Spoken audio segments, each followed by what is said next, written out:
Germs, gonna do the evening boxing talks, make fun of some Spence stands, as we always do. You know what I mean? These cats is delusional. I was talking to one cat on Twitter. Really, I wasn't even talking to him.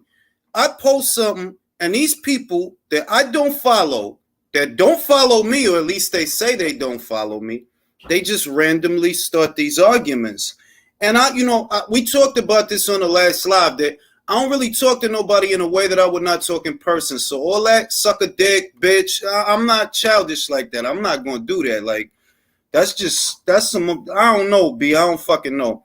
So I told the cat like, yo, how you gonna berate Canelo when the dude you propping up, Errol Spence, even he ranks Canelo as the number one pound for pound fighter because ever since Saturday, it's been a push to once again, we going to belittle and berate Canelo, who's more accomplished than all of these guys. Say what you want, but he's more accomplished than all of these guys. We're going to belittle and berate Canelo, and we're going to prop up Spence like he's fucking Marvin Hagler. And I told the dude that, yo, how you going to shit on Canelo when even Spence said that Canelo pound for pound number one, and he just really got on some other type of shit until I pulled out the screenshot. When I pulled this out, the dude lost his damn mind. He started talking about GHW, varsity college ball. He started talking about any other motherfucking thing but boxing. I'm like, it's a lot of real sick motherfuckers out there, man. Like on some real shit. That's the one thing the internet has taught me. A lot of y'all motherfuckers don't need to be on the internet. A lot of y'all motherfuckers need to get a job. Get a revenue stream. Get some kind of a fucking income. Don't worry about boxing. You got bigger problems. If this is the type of shit that sets you off, you need something else to do. I told the cat, they're like, yo, how you gonna say that when even Errol Spence himself ranked Canelo as number one? And I showed him the old quote from Errol Spence Jr. Shout out to Standing 8. I appreciate that, bruh. Spence ain't shit. You know it. And I showed the dude the quote, and he lost his motherfucking mind. And he couldn't, like, I'm going to say that, look, I ain't trying to be mean, but I'm a lot smarter than a lot of motherfuckers. That's just reality. That's why it is, B. It is. I can't, like, I don't know how else to put it. So after, I told him, they're like, yo, you don't really make sense because Spence ranks him as number one. Well, you trying to argue with us that Canelo ain't shit and he's this and he's that. The dude that you high on ranks him as number one. And then he proceeded to do this.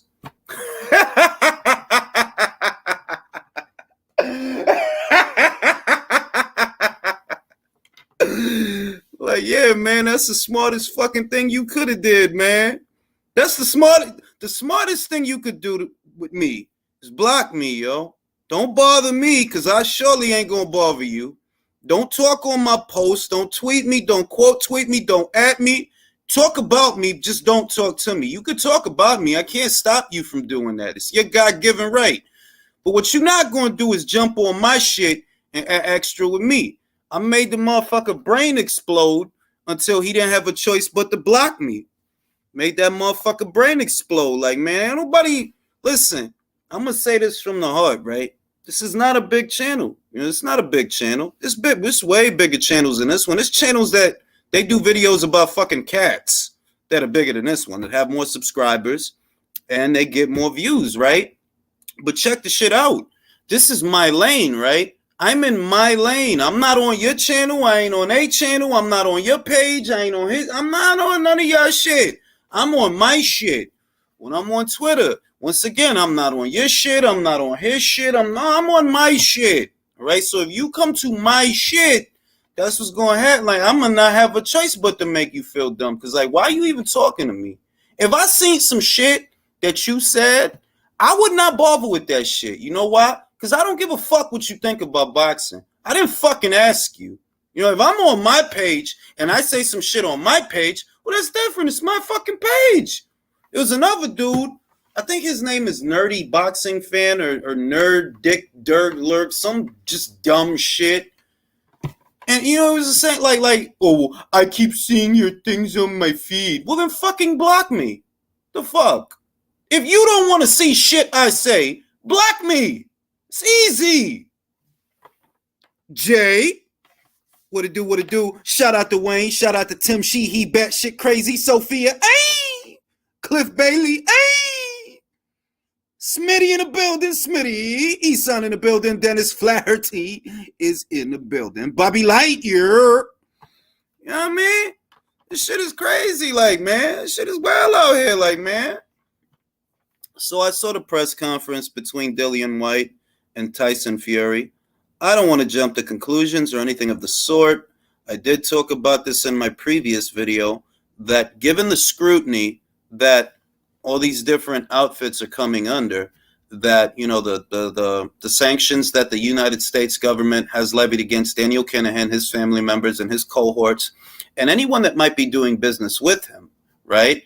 Given those sanctions, you do have to wonder if Tyson Fury wants to stick around, because the more he is around, the more people are going to ask him about Daniel Kinahan. The longer that story goes on, the more uncomfortable the line of questioning is going to be, because you can't pretend you don't know this guy. They got photos of you with this fucking guy all the way back to 2015, 2016, when you was still fat and you was sniffing coke and you know, and just being crazy.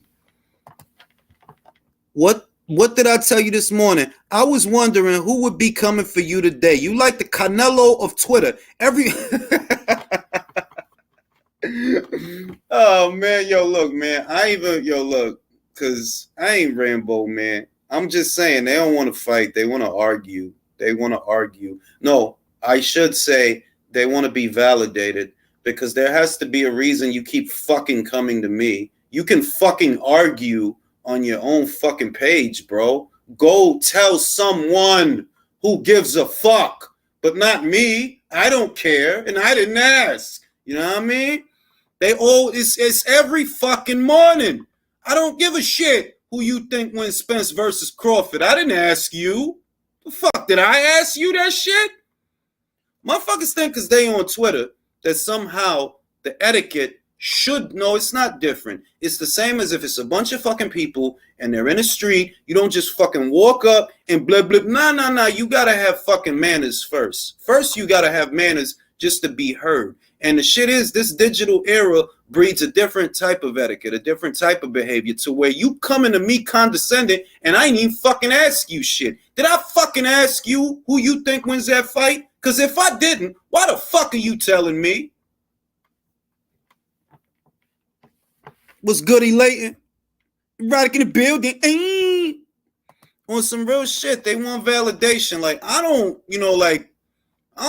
ain't an ego person at all. In fact, I'm really more of a background guy. Only in recent memory did I really start doing lives, and a good chunk of that really started during the pandemic, when I started doing it regularly, when everything was shut down and we were all at home and, you know, just doing lives, because I didn't really do very many of those before. And, you know, I'm more of a background guy. I'm not an ego guy. I'm actually more of a behind the scenes kind of person. And I don't think of myself as nothing. But when I see the way that they behave, it becomes clear to me. They're like, yo, you looking for validation or some shit. Like you just want to say that you told me some shit. Or they like, man, you don't get the fuck out of here. Motherfucker just want to say that they said some shit that I told him. You ain't tell me shit, man. Fucking mental midget. Fuck out of here with your boxing takes, man. Ain't nobody asked you shit. Fuck. Motherfucking shit. 1 foot out the door says such a weird dynamic. Brave from far. Ooh, I'm stealing that. Ooh, I like that shit. Brave from afar, but far from. Ooh, I'm stealing that shit. Can I borrow that shit? I'm not going to steal it. I'll give you the credit. Can I borrow that shit? It's not about boxing. No, it's not. Like, honestly, if I show you the rest of what the guy said, you'll see that it's not about boxing. The guy that ended up blocking me because I made him feel stupid, you'll see that it's not about boxing. That you just want, the dude is on some like, bro, just get the fuck out of here with your fucking issues, bro. I'm not your fucking therapist. Coyote says Spence ain't shit. Spence ain't shit. Over here fixing these fights. He ain't right. Spence ain't shit. Spence ain't shit. Spence ain't shit. Spence ain't shit. Over here fixing these fights. I'm gonna fucking get a MIDI pad and I'm gonna really turn that into a beat. I'm gonna give the Fruity Loops the MIDI pad. This shit is gonna go double doorknob. It's gonna be beautiful. This shit is crazy though. All the threatening and the hostility and all, and I'm like, look, man, I cannot bring myself to suck a dick. Fuck you and you're like, bro, come on, B. If I gotta do that online, then I shouldn't be online. If I gotta do that, suck my dick, you fucking cowards. Like, come on, B. I come online to laugh. I come online for fast news and to laugh and look at, and sometimes it be some fat old asses on Instagram. I ain't even gonna front. I can't be, oh, fuck you. Oh, fuck them. And suck cock. Come on, B. If that's what happens every time you go online, you might as well not go online. This is not, you know what I'm saying? This shit don't make no sense. What pronouns, Errol? He and they, right? The pronoun crap. Yo, them ever since Saturday, man, they've been losing their mind. And I don't really want to argue about resumes because it is so nonsensical that it cannot be argued. Errol Spence Jr., he probably has the best resume for a welterweight right now. I give him that much because he's a unified champion. He's the only unified champion at the weight. So you have to give him that consideration. That Errol's resume at welterweight, yeah, it's the best resume at welterweight right now. But in terms of a pound-for-pound resume, nah, son. Just because the Americans don't know the champions that Inoue beat, just because they don't follow the lighter weights, or just because they don't follow fighters from a certain region, that's not my fucking problem. What you don't watch only makes you ignorant, not me. I'm watching the whole sport. The people fighting in Dubai, the people fighting in Asia, the people fighting in Russia, the people in the UK, and them good-ass domestic fights. They have some good-ass domestic fights. That's good-ass fights. Just because you want to limit what you watch to what immediately or what you think relates, that's your fucking problem. I'm watching everybody, and I hate to tell you, when I compare his resume to theirs, you are fucking reaching. You're reaching. His resume, like, nah, Inoue's more accomplished. Kazuto Ioka is more accomplished. Even though Josh Taylor looked like doo-doo in his last fight, he still is more accomplished than Spence. Why? He undisputed in 2 years. Ivan Baranchyk, Regis Prograis, Jose Ramirez. Easy. You been at this for 5 fucking years, bro. Nah, you wildin'. Us, them, we, all that weird shit. Yo, whenever I see that shit in somebody bio off top, I already know, like, oh, so you just an annoying ass person, man. Clearly. Because that's the only motherfuckers that have that. You just an annoying ass fucking person. They are more fans of a boxer than they are of boxing. White retires Fury, and Fury knows this. Yep, that's really why I went live. I saw the press conference. I saw John once again making a fucking ass out of himself. Like, bro, what's the matter with you? These people have come together to watch your son fight, not you. Stop being that guy. Like, you being that like, yo, fam. Do you think all these camera people and all these people and these media people and these television, like, you think all of them is here so that you could monopolize the attention? No. We seen your boxing. Like, shout out to whatever account that was, right? There's an account on Twitter. They posted Big John Fury's boxing matches when he got knocked the fuck out 2 times. Like, bro, stop trying to steal all the thunder. You trying to take all the air out the room, man. Just chill in the back. They want to see Tyson and Dillian. That's why everybody there, to see Tyson and Dillian, not you. You, like, the fuck? Josh Taylor more accomplished, sure, but he does have a better resume than but he does not have a. I would not say that, homie Ricky. I would not say that. And I actually like Sean Porter. I've been a fan of Sean Porter. Like, all the fuckery aside, Sean Porter's been one of my favorite welterweights because he's the one guy I knew would fight everyone. But realistically, Sean Porter lost most of his high-level fights. How do you say that he's better than Jose Ramirez, who has only ever lost one fight? That don't make sense. If we're going to say that one fighter is a better fighter than another fighter, what is that based on? They're both pressure fighters. They've both been world champions at their prescribed weights. But I've seen you step up more and falter more than this guy. This guy, yeah, he stepped up to Josh and he got beat. But that's the only dude that right now, until something changes, that's the only dude that anybody could say beat him. Whereas Sean, he fought Keith and he lost that fight. Some people thought he lost to Ugas. I really didn't, but it was a lot of people that thought that he did. I didn't. I thought he did enough, actually. Some people, obviously, he lost to Spence. He lost to Crawford. He lost to Brook. So it's like, if we going to say that he better in what way? Like, in what arena? In what capacity? Better at what?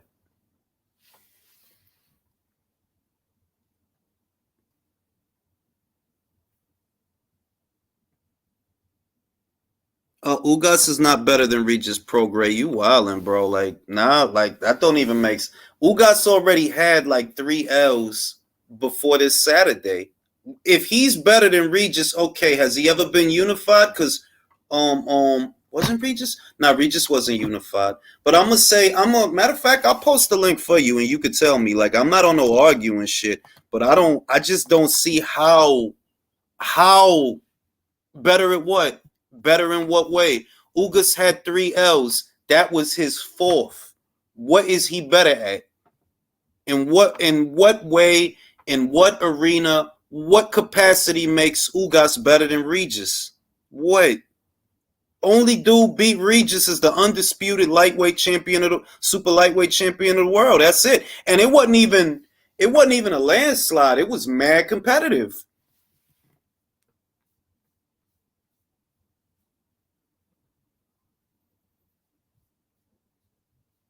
That shit doesn't make sense. Like, nah, now it just sound like you gassing Errol resume. That shit don't make sense.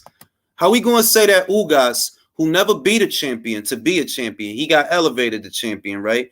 He never beat a champion to be a champion. He already had 3 L's before this Saturday. That was his 4th. Y'all seen how he fought. How is he better than Regis? In what, like, just in what way?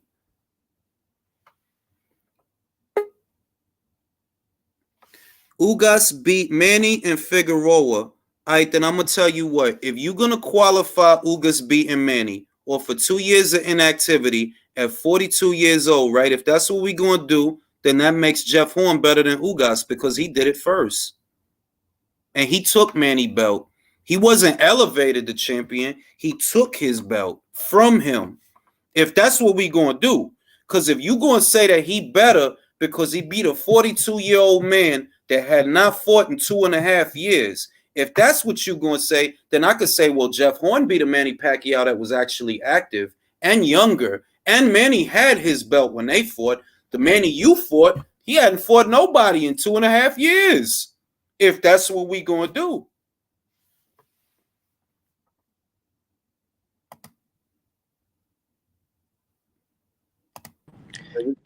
Yo.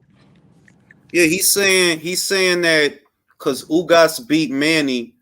It's like, yo, I can't. That shit literally. When I read that shit, my brain literally stuttered. Like, what, bro? Like, bro, he beat an old 40. Really? I had this argument the other day, bro. Literally, somebody told me that Spence has a better resume than Taylor. I said, no, he doesn't.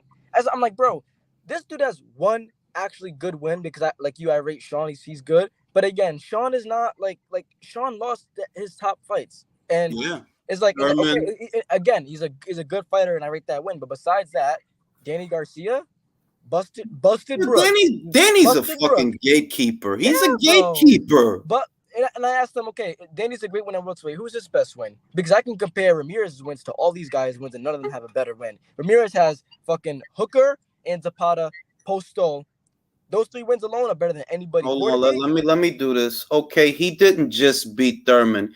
He beat Thurman in 2019, bro. When did he fight Ugas? See, this is what I mean. Like, who man is this? Be like, who friend Julius, is this? this is the type of shit that makes me really just say, bro, honestly, Spence fans are just like the most diluted fan base. Since Wilder's fans, bro, they have to be the most diluted. Who, like, I'm like, yo, he really gonna sit there? This is like, yo, the shit kill me because it's like, look, this, I'm gonna tell you what, Ricky, this is what it is, right? I know you really like Spence. Your problem is you want me to like him. That's really what your problem is. That's why every time I see you in the comments, you say some shit like that. And I'm like, that doesn't, bro, what you mean he just beat Thurman? It's 2.5 years between Thurman and Ugas. He didn't just beat shit. He was out for so long, the WBA literally took his belt and gave it to Ugas. Yeah, that's, I don't know. It's a stupid comparison, bro. All right, he said Lamont Peterson was over the hill and retired right after he fought Spence. That's not a dope win. It's not. And Lamont Peterson was really 140 pounder. You see what I mean? That he's a Spence fan. But if I give him a link, he will not click it. Hell no. Listen, I'm not. It's not clear. I clear out the whole fucking panel just to get him on here so that he could listen to himself. That's what they be trying to avoid. Listening to the shit they be saying and how it sound. Lamont Peterson retired right after the fucking Spence fight. And he didn't do shit at 147. What did he do? More of his career was at 140, right? That was everybody know that. Most more. The bulk of Lamont Peterson's career, the good things that he did, it wasn't at 147, it was at 140. Hey, who took his O? That's my question. Who took his O? Yeah, do you know who gave Lamont Peterson his first professional loss, Ricky? Let him answer. Don't even clue me in. I'm not going to say nothing. I'm not going to say nothing. Clue me in. I'm waiting for this. It's boxing trivia, bro. Boxing trivia. Clue me in. It not take him long to answer. Clue me in. See, he literally don't know. He literally doesn't know. Hey, it's the same guy. Yeah, he literally doesn't know. You know, fellas, like honestly, if Spence beat like Lamont Peterson, we can make the same argument that Lithuanians beating him was the same thing. Right? Yo, he literally did not know. He don't. This is what I mean. Like, yo, look, man. Like I said, if your whole thing is that you really like Spence, right? Just like Spence, bro. But stop trying to convince me to like him because I know more about him than you do. I know that he got removed from the WBC's ranks years ago because he didn't join the clean boxing program. I know all about that because I did a video on it. You know what I mean? I know all about that. Like, yo, VADA didn't announce no VADA testing for this fight. They didn't. For all this shit I see about Canelo and his clenbuterol, right? I didn't see VADA announce no testing for this fight. I didn't see no Bach Nemo, no Dante's Cheeseburger Ass Nation post. Oh, there's no testing going on for this fight. Is something fishy going on? I didn't see none of that. I mean, but as soon as there's a fight about Canelo, when's the drug testing? Exactly. When are they gonna get drugs tested? Exactly. Ricky, I could go. I know off the dome who gave Lamont his first L because I watched the fight. I don't need to go on BoxRec to know that. Like, it's not hard, bro. You telling me that Spence beating Lamont Peterson at 47 is dope? Really? How did Spence beat him? Did he TKO him or was it a decision? Yo, here's the funny shit, right? He stopped him, by the way. If you gonna tell me that Spence beating Lamont Peterson is dope, then I'm gonna say that Crawford beating Brook is dope because Brook didn't retire right after Crawford beat him, but Peterson did. He retired right after that fight. Brook, he went on to beat the shit out of Amir Khan. If you trying to sell me that Peterson is a good win, even though he retired right after that, then Brook is a good win. How could he not be?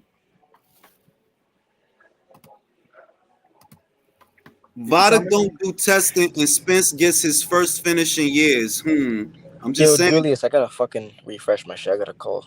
All right. Back in after. Yep.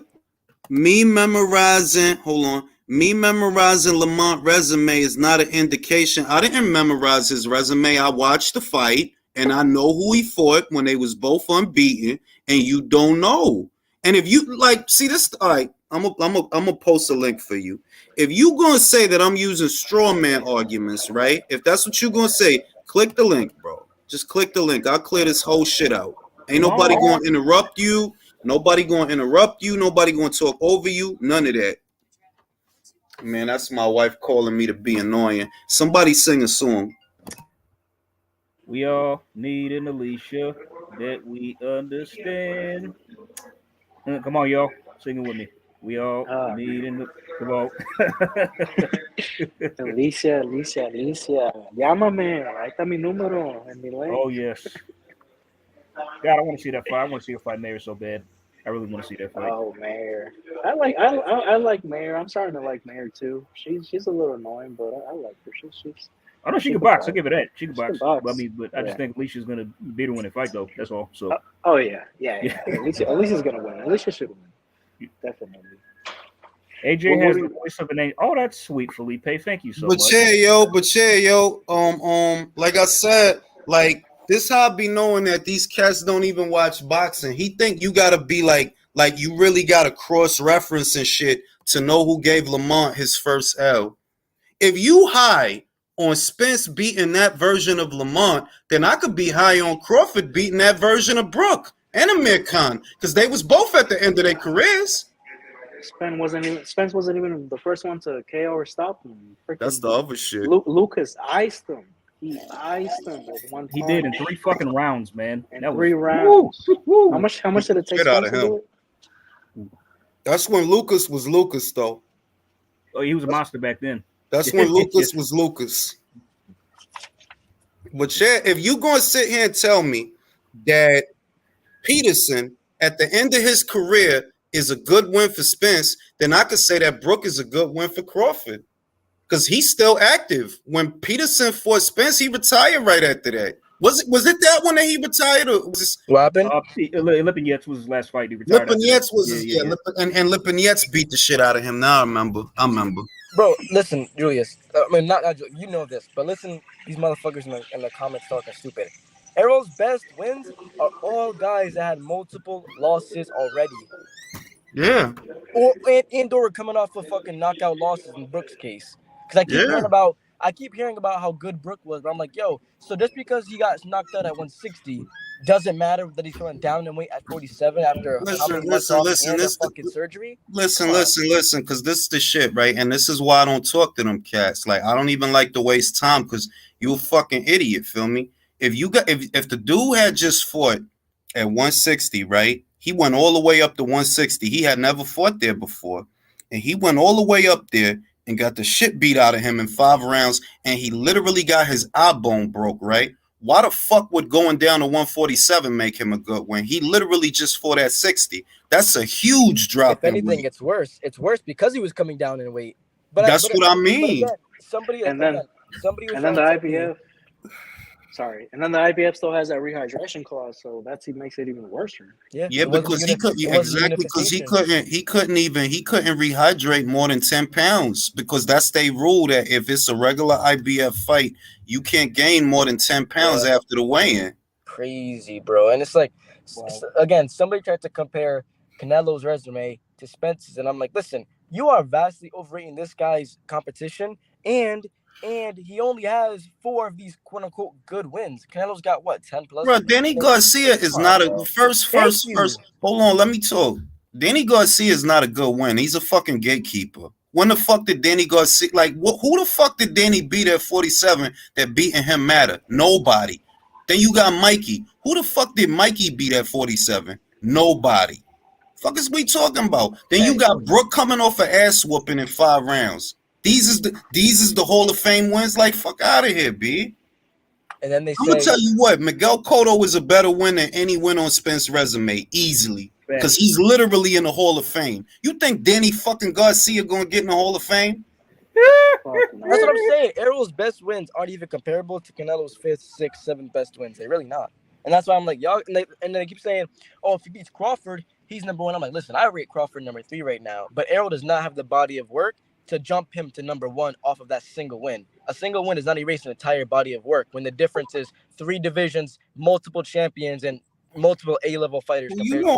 Yeah, I don't give a shit about they little pound for pound yeah. list. What You the know fuck that. ass? Like, I Like, don't come pay on. attention to they dumbass shit. They got Javante Davis on their shit. Like, I don't pay Wow. attention to that shit.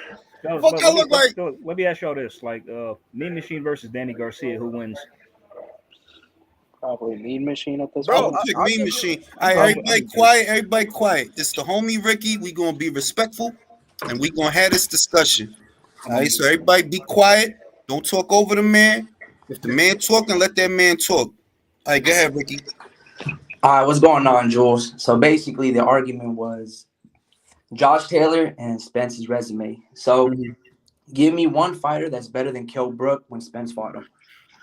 Kell Brook had a thin resume. That's the first thing I'm gonna start off with, right? Mm-hmm. Kell Brook reigned as the IBF champion for 3 years, defended the title against Kevin Bizier, Jojo Dan. He fought a lot of nobodies. The best win that Brook had was Sean Porter, right?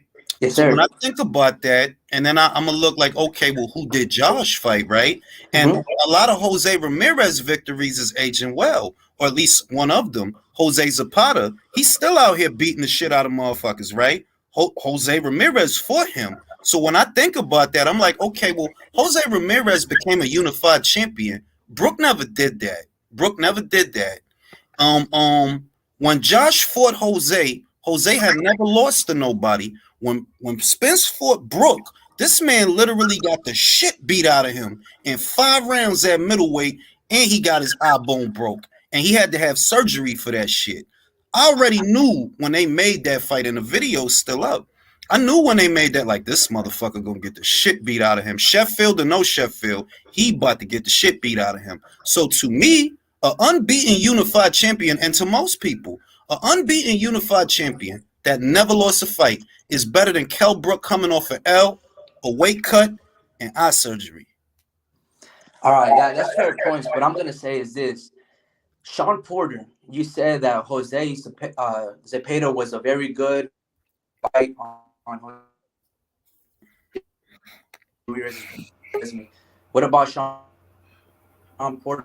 Let's go into Sean Porter, right? Even though Sean Porter has a couple. Let's go into Sean, bro. Let's go into Sean. The thing about Sean, I got a soft spot for Sean because I always liked Sean fights, even when people was criticizing him for smothering his work. I still always liked his fights because I know you got to work when you fight, Sean, right? So bang. But if we look at Sean just as Sean, right? Yo, you lost to Brook, bro. You lost to Thurman. You lost to Spence. You lost to Crawford. The only dude that like you beat, Broner, fuck, which I thought it was a good win, but only because of the hype that Broner had. To like, oh, you know, he did beat Broner. I mean, I got to count for something. He beat Malignaggi. I don't know. Like, I don't know how y'all feel about that. Like, is beating Malignaggi good? Is that all right? He beat who he beat Danny Garcia, Danny the Gatekeeper. He beat Danny the Gatekeeper. It's like I look at it and I'm like, what is that better than? That's what I be thinking. Like, yo, what is that better than? That you beat Malignaggi and you beat Danny. Danny's a gatekeeper, bro. He been a gatekeeper ever since he got the 47. Okay, let me go to my bad. I didn't mean to cut you off. I got kicked out a little bit against Wi-Fi issues. Let me go to a separate point, if I may. Do you care about if your whole career you go undefeated, or No. how you or those losses, how competitive you are? Because all those fights, you can probably say they're all classics. Now, to Jose Ramirez, you can honestly say that Victor Postal fight, he got outboxed. And you can also say that Zapata loss, I mean, that victory should have been a loss as well. So we're being but you know why I don't play that game, Ricky? This why I don't do that, right? Like the should game, right? See, a lot of guys, even all the way back to Sugar Ray Robinson and shit like that, everybody got to fight like that. So if you use that logic, you gonna end up opening a door that you would have wanted to keep closed. It's motherfuckers that think Castillo beat Mayweather. You feel me? I ain't even gonna say you one of them or I'm one of them. I'm saying it's motherfuckers out there that think Castillo beat Mayweather. Yes, they out there. They still got that screenshot of the punch stats from the fight. These people is out there. So when you open that should door of, oh, well, there's people that think he should have. Well, it's a lot of other shit in that door. I choose to keep that door closed because that's just straight opinion. That's straight opinion. What's facts is, you had a close fight with a really good fighter. That's what I could say factually. Jose Zapata is a really good fucking fighter. How I know? Because even after you beat him, he's still out here knocking motherfuckers out. He beat the shit out of Baranchik. He knocked motherfucking Vargas the smooth out in the first round. So that's why I say, well, Ramirez beat a bad dude. I look at Sean, and I'm a fan of Sean. But if I gotta look at his resume and be like, well, it's dope that you fought all them people. It's dope that you fought Brooke and Thurman and all these guys. But you didn't really beat none of them. You lost to Brooke. You lost to Spence. You lost to Thurman. You lost to motherfucking the Crawford. You lost all the top shelf dudes. You lost to them dudes. Is that really a good resume? Because if it is, then we can say Gabe Rosado got a dope resume. If we gonna do that, you gotta win. If you ain't winning, then what's dope about it? That you got beat up by all the top dudes? All right, so let me go to my other point. Is Jose Ramirez, is he a Hall of Famer? Nah, but neither is Sean. Oh, okay. So would you say, I'm going to go to a separate point. Would you say that Miguel Cotto losing all his close fights to almost anybody that he lost to is Cotto a Hall of Famer? And why is Cotto a Hall of Famer and Sean not? Okay. Cotto is a multi-weight champion. That's one. Two, Cotto didn't lose all his big fights. He won the rematch with Margarito. And he is a multi-weight champion. Sean never became that. Sean was only ever a champion at welterweight. That's the difference. But you would say that those fighters, like if we comparing Cotto's resume at 147, not when he beat Sergio Maravilla. Yeah, but see, you already hold on. You putting a handicap on it when that's not how it works. It ain't, we just gonna cut Cotto resume off at 47 because he got a bigger body of work than that. That's a part of the reason he's a Hall of Famer, because his whole career wasn't at one weight. That dude went up to, even though people give him shit, right? That, the super Cotto weight, 155. Yo, he still motherfucking did that, though. Sean never held no belt nowhere other than welterweight. Cotto held belts at multiple weights. So why we gonna cut his shit off to try to put him on the same level with Sean when we know that they not? No, Cotto is a Hall of Fame fighter. He's literally in the Hall. They voted him in, I think it was last year. All right, well, in the future reference, Porter's going to be in the Hall of Fame as well. And it's not so much about based on the wins. Obviously, winning is really important, but it's also how you take those losses. Then I'm gonna ask. This is what I'm gonna tell you to do, Ricky. The people that vote for the Hall of Fame ballot, they on Twitter, and ask them, because the ones that vote, the ones that actually do the vote, they the dudes that decide who gonna go and who don't go. They on Twitter, and you can ask them, yo, does he have enough on his resume to go into the Hall? And I'm like 75% sure they're gonna be like, nah, I mean, he dope that he fought them people, but he lost. Like all the step up moments is moments where you faltered. All the step up moments, and you was never lineal at your weight. You never held the Ring magazine ever. You was never a multi-weight champion. You only ever held the belt at 47. You know what I mean? And when you fought for it, who was it with Danny? It was vacant. It ain't even like you beat a champion for the shit. It was vacant. That's not a Hall of Fame resume, bro. All right, so he did beat Ugas and he did beat Danny. But it's fair point. I'm gonna go to another one then. If you're not convinced that Spence has a better resume than Josh, okay. If we're comparing Kilbrook and Sean, who are you gonna get? You're gonna give me Jose and Regis, correct? Mm-hmm. Okay. Who are you gonna give me? Are you gonna give me Ivan Baranchenk or are you gonna give me Danny Garcia? Well, that's a good one. I ain't gonna front. That's a good one. I say that because Danny's resume at 40, though, that's the problem. That's right. This is why I don't really rate Danny at 47. he didn't fight him at 40. He fought him at 47. So now, okay, let me look at Danny at 47. Who did you beat at 47? Guerrero. I think Danny beat like, I want to say like he beat. I know who he beat. He beat Guerrero, who literally looked like shit against Aaron Martinez right before that. He looked old with Aaron Martinez right before that. You beat Guerrero. You beat Granados, whose best weight was really 140, not 147. You beat Ivan Redkach, and you went 12 motherfucking rounds with Ivan Redkach. Who Regis, now, let me show you. Who Regis, he hit that fucking dude so hard that he did not want to be there. Like, nah, I'm going to fake a nut shot, and I'm out of here, bro. Like, I don't want to do this, right? Whereas with you, he went 12.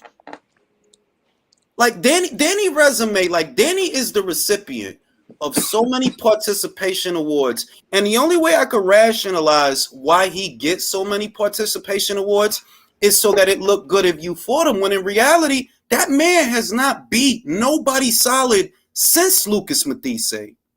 And that was at 40.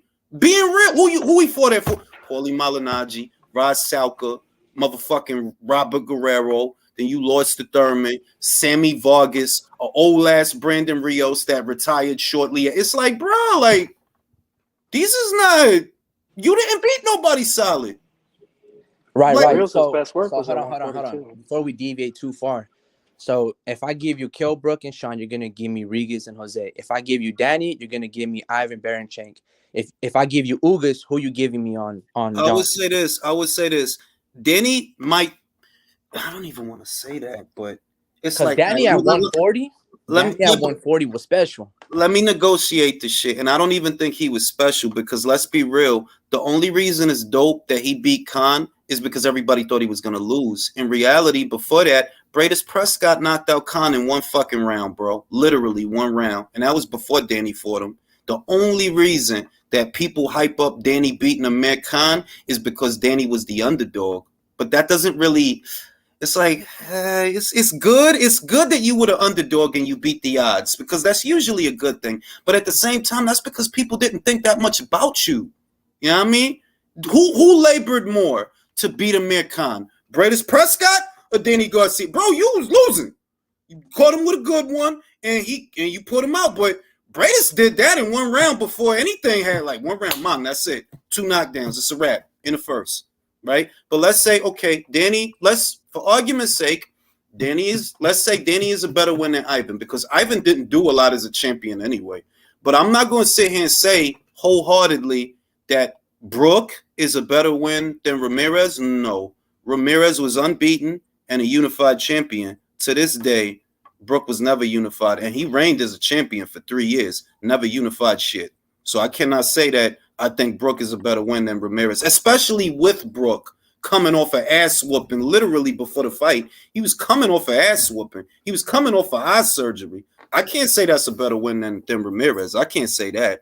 Then Regis. Oh, all right, but I'm gonna say this though. Kell Brook had never lost that welterweight. But that's a silly. Look. If a dude, let's say we got a dude. No, that's not a big deal because he was drained, bro. That dude was complaining about making welterweight. He was complaining about making welterweight before he even fought Spence. That's why there was a big question as to whether or not he was even going to unify with Vargas. Because before it became about Spence, they was trying to do a unification match between Jesse Vargas and Kell Brook. And it was like, yo, this Kell Brook been making welterweight for years, bro. Can he make that? That's why he jumped at the opportunity. That's a part of that. Why he jumped at the opportunity to fight above welterweight. Because it's like, bro, he can't keep making that shit. You talking about a dude that just fought at 60, right? Had to cut all the way down to 47 after he got his ass beat. How is that a good look? Fair point. But I still gave you like 4 or 5 names that are better than Josh's 3 or 4 that you're going to possibly give me. Because honestly, Ivan Baranchenk, that dude is so sloppy. I mean, look. Lamont Peterson is not a better name than Ivan Baranchenk. Why? If we talking about the Lamont Peterson that Spence fought, you fought him at 47, right? Cool. Who he beat at 47? Was he ever a champion at 47? Did he prove that he could compete at that level as a welterweight? No. But neither was Ivan Baranchenk. Baranchenk wasn't a champion either. And Yes, he was. Yes, he was. He was reigning IBF undefeated champion. But who do you beat for that belt? Was it vacated? Was it vacant? He beat Anthony Yiggett for the vacant IBF title. He beat Anthony Yiggett and he beat the fuck out of Yiggett too. He beat the fuck out of him real good, real fast. But the point is, okay, Josh fought an unbeaten champion. You fought a faded 140-pound fighter. These are facts. It's not my opinion. It's a fact. The bulk of Lamont Peterson's best work was not as a welterweight. It was down at 40. At 47, you didn't prove shit. You didn't beat nobody. So how could I say that beating Lamont is better than beating an unbeaten champion and making it look easy? Because that's the other shit. That madness that you seen in the Zapata fight, that madness, all that, yo, Josh, none of that happened with Josh. He made it look easy. So to me, that's a better win than Peterson. Yeah, that's a better win than Danny Garcia. Why? Danny didn't beat nobody at 47. The only time you held the belt was when nobody was holding it. But other than that, you a gatekeeper. Every time you step up, you lose.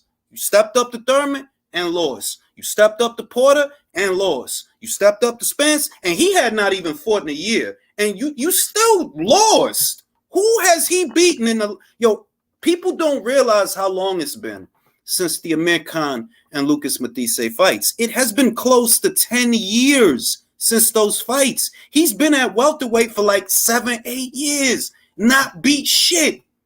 Aside from guys from 140.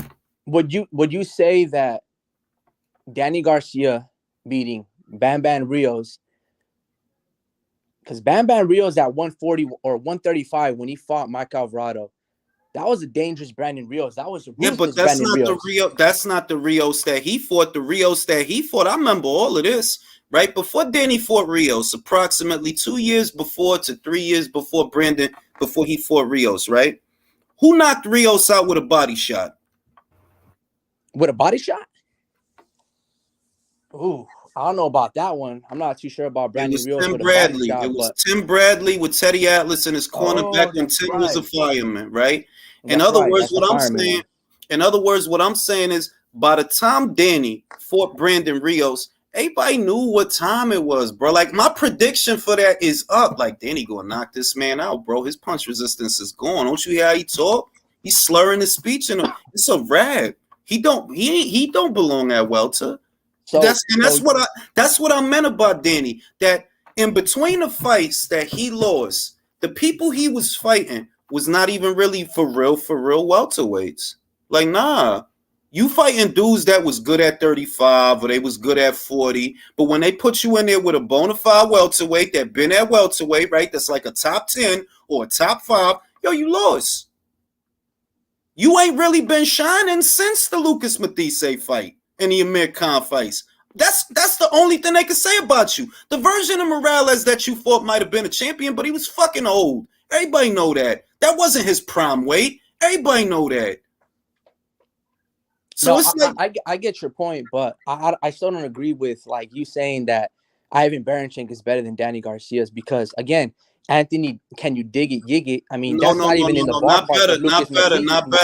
Not better. A better win. Why do I say it's a better win? Than Danny Garcia. That was an unbeaten champion. Spence fights Danny, who unbeaten champion. I mean, say it again. He's not a champion, but he was undefeated, I believe. No, he wasn't. Lost to Thurman before, but... No, he wasn't. He had already lost to Thurman and Porter. And most people, this is why I don't do this, right? Earlier you mentioned that, some people thought that Ramirez lost to Zapata, right? All right, now and Victor Postal. All right, now if I use your argument, well, most people in Puerto Rico thought that Danny lost to Herrera. I would agree. Now, Herrera. Most people that year, I mean, he got robbed with Jose Benavidez Jr. as well. He won that fight as well. Now, he should have been fighter of the year, upset of the year. Same applies. Now, bear in mind, I don't opt for this logic, you understand? But this is what I mean. That, like, yo, this dude is not a dope win, and he has not been a dope fighter. Like, I don't understand how people don't see this. They're like, yo, bro, this dude has not been nothing for the last 7-8 years. He hasn't beaten nobody. If you was gonna beat somebody, like if you was really a dope fighter or an elite fighter, bro, you literally caught Spence on the humble coming from a car accident. So, and you still couldn't get it. You let a dude that didn't fight in a year, that was coming off a car accident and all of that, outwork you. You suck, bro. Danny don't beat nobody. Like, for example, if they advertise tomorrow Virgil Ortiz versus Danny Garcia, I swear to God, I'll put $1,000 on Danny Garcia to get knocked the fuck out. Same thing with Jaron Boots Ennis. If it's Danny Garcia versus Jaron, he's getting knocked the fuck out, bro. If it's Danny Garcia and Castillo Clayton, Castillo gonna win on points because Danny got heavy feet. This dude won't beat nobody halfway decent because he hasn't. He hasn't. We still talking about Amir Khan and Lucas because he ain't beat nobody since then. Robert Guerrero, he was already a ghost when you fought the ghost. He looked like doodle with Aaron Martinez. Watch the fight. That's what I'm saying. Beating Danny don't mean shit. I don't know why people keep acting. The only time beating Danny meant something, really, was when Thurman beat him. That's the only time because he was an unbeaten champion. But everybody knew he was food. I remember all the memes from that time. Everybody knew. As soon as Danny moved up and go to 47, he gonna start losing. He gonna start losing. And that's what happened. All right, so again, we're going. You're gonna say Jose Ramirez is better than Kell Brook because Kell Brook's only loss was moving up to 160 and fighting. No, that's not what I said, bro. Whoa, hold on. Let me finish though. Then you said that when he came back to 147, he had only beaten not even like notable names. I forgot the list of the names. You gave like 2 or 3 ones, which like mediocre, basically defending the home turf. But again, if we even go back to Kell Brook when he moved up and fought Triple G, he gave Triple G a good run for his money. He lasted 5 rounds, bro. Right. But like Amir Khan gave Danny Garcia hell for about 3-5 rounds before he got knocked out, like in the 6th. Kell Brook was giving it to Triple G. And when the fight was over, was his face not smashed? Hold on. When the fight was over, was his face not smashed in? Well, yes, it was because it got smashed in like in the first round when he got hit with a left hook. But let me ask you a question. What effect do you think it has on a boxer to make such drastic fluctuations in their weight? You think that's healthy? Nah, I wouldn't say it's healthy, but I mean it's very ask doable. A boxer. Ask a boxer. There's plenty of them on Twitter. I can ask myself because I played football in high school, and when I had my amateur fight, I cut 35 pounds to fight at 126. So I know how it is because I mean for 2 days, literally, I was spitting a bottle, have a little piece of lemon, and then I was literally took to college a bag of lettuce. So I know for 2 days. So if you know that, so let me make my point. If you know that it's not healthy, because that's what you're telling me, and even if people don't realize it is not healthy for a boxer to go all the way up to 60, then drop all the way back down to 47, it's not going to end well. For Brook, it did not end well. Now we comparing a unified champion and Jose Ramirez, who did fight people. We comparing a unified champion to a fighter that never unified. We comparing an unbeaten unified champion that Josh Taylor fought to a dude that was coming off an ass whooping. That's all of that is facts. None of that is opinions. All of that is facts. Right before Spence fought Brook, was he not coming off an ass whooping? Was he not coming off of eye surgery? Was he not coming off a weight cut? A huge one. Because 47 to 60 is huge, bro. To come back down to 47, and he was already struggling to make that. No, Ramirez is the better win. He was a unified champion. You never did that. He wasn't coming off an L. You was. So right. So you're going again. This whole segment, you're going based upon accomplishments. You know what I mean? You're saying, oh well, you know, he had established himself as a unified champion. He was undefeated, but a loss doesn't define a fighter. No, I didn't say it did. I just said he fought a better version of a fighter than a beat up Kell Brook. Because he was a beat up. That guy had titanium eye. You know what I mean? He was all right. He was all right. He wasn't all right. The other eye broke. How we gonna say it was all right when we see the other eye broke? No, Spence broke the other eye. The other eye, he had surgery. Right? This is the point I'm making. The structural integrity of this man's face. It's just like a building. The structural integrity of a building, when it takes a hard hit, it's weakened. That's what happened after the planes crashed into the World Trade Center. All the buildings around the university I used to go to, the structural integrity of the buildings was weakened as a result of the impact, right? That's what happened to his face.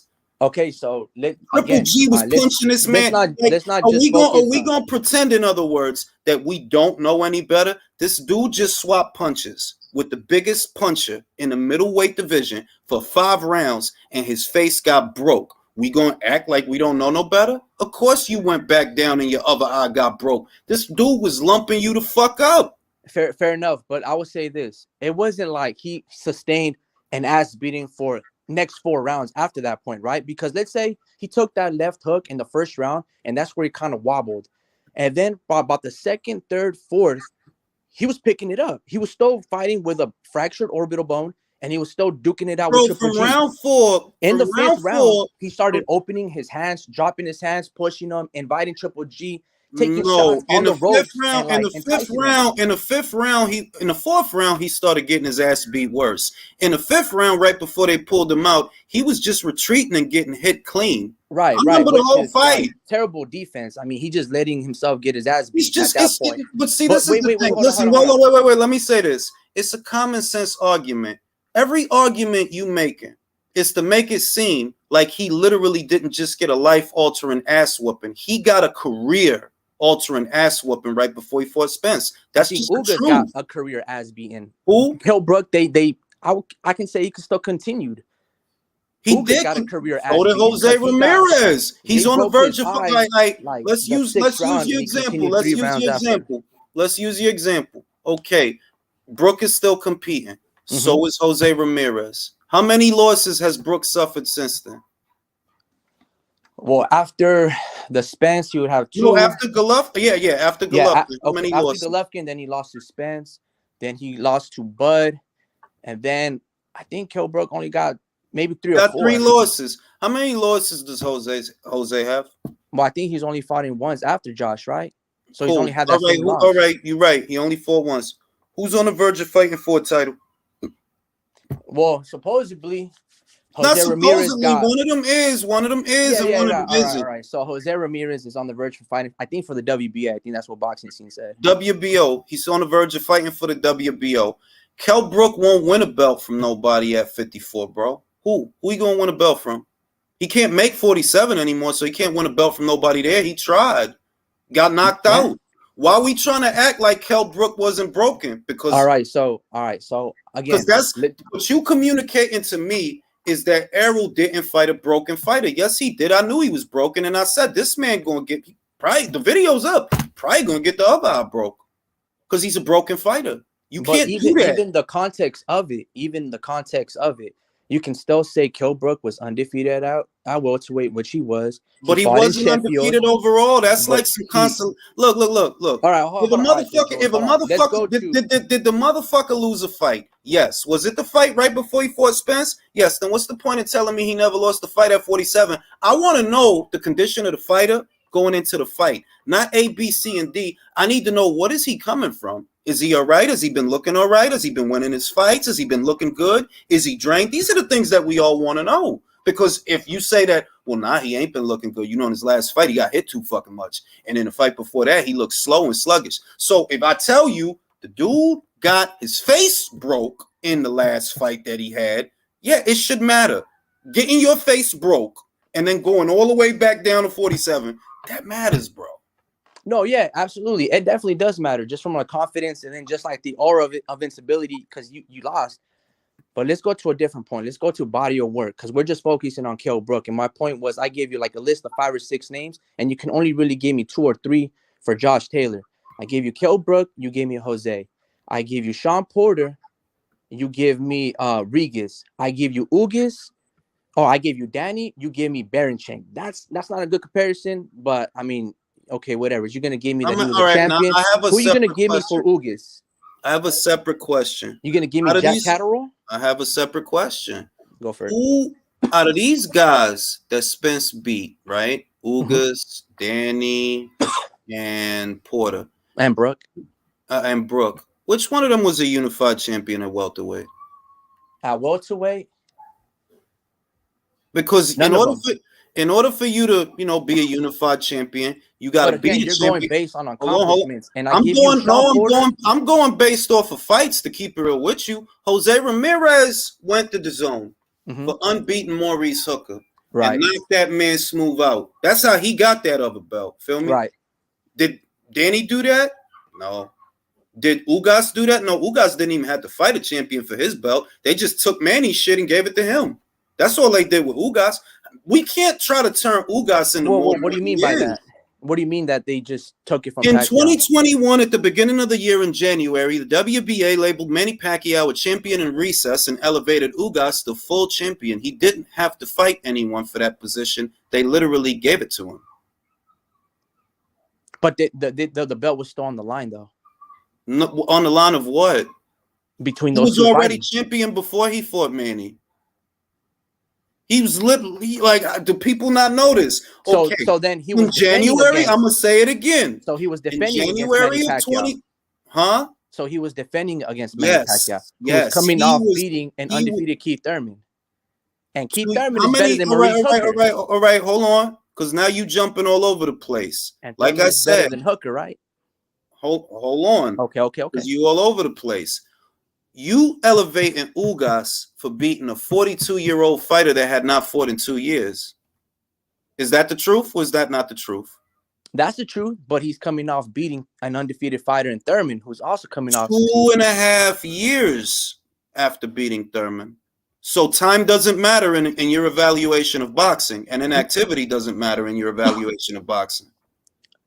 It all That's what you're depends telling on me. You're it all telling me depends that if the it fighter doesn't ages. matter. Hold on. You Mhm. telling me it doesn't matter that Manny No, was it does matter. It does matter. It But at the same can't, not time, the it way, could not be the way you telling it to me. What you telling me is, oh, well, he beat Manny. So let's look at the situation. Whoa.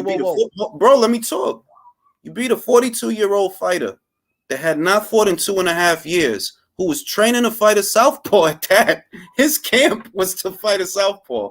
At the last minute, 2 weeks before the fight, they swap out a southpaw for an orthodox fighter. None of that matters. That he was inactive doesn't matter. That he was 42 years old doesn't matter. That this was literally a last-minute replacement the last 2 weeks before doesn't matter. Bro, boxing don't work like that. All of that shit matters. All of it. But hold on, Jewish. But you're still deviating from my original thought. Body of work. If I give you Kell Brook, you gave me Jose Ramirez. If I give you Sean, you're gonna give me Regis. And you're telling me, hold on, you're telling telling me, hold on. I'm on your argument. I'm trying to address it, but you're not letting me get to it. You're saying, let me see if I understand this. You're saying that even though Ugas never unified anything, right? And he never actually beat a champion to be a champion, he was elevated to that position. He fought a 42-year-old fighter coming off of 2 years of inactivity. That's his best win, right? You're telling me that that's better than beating an unbeaten unified champion in his prime.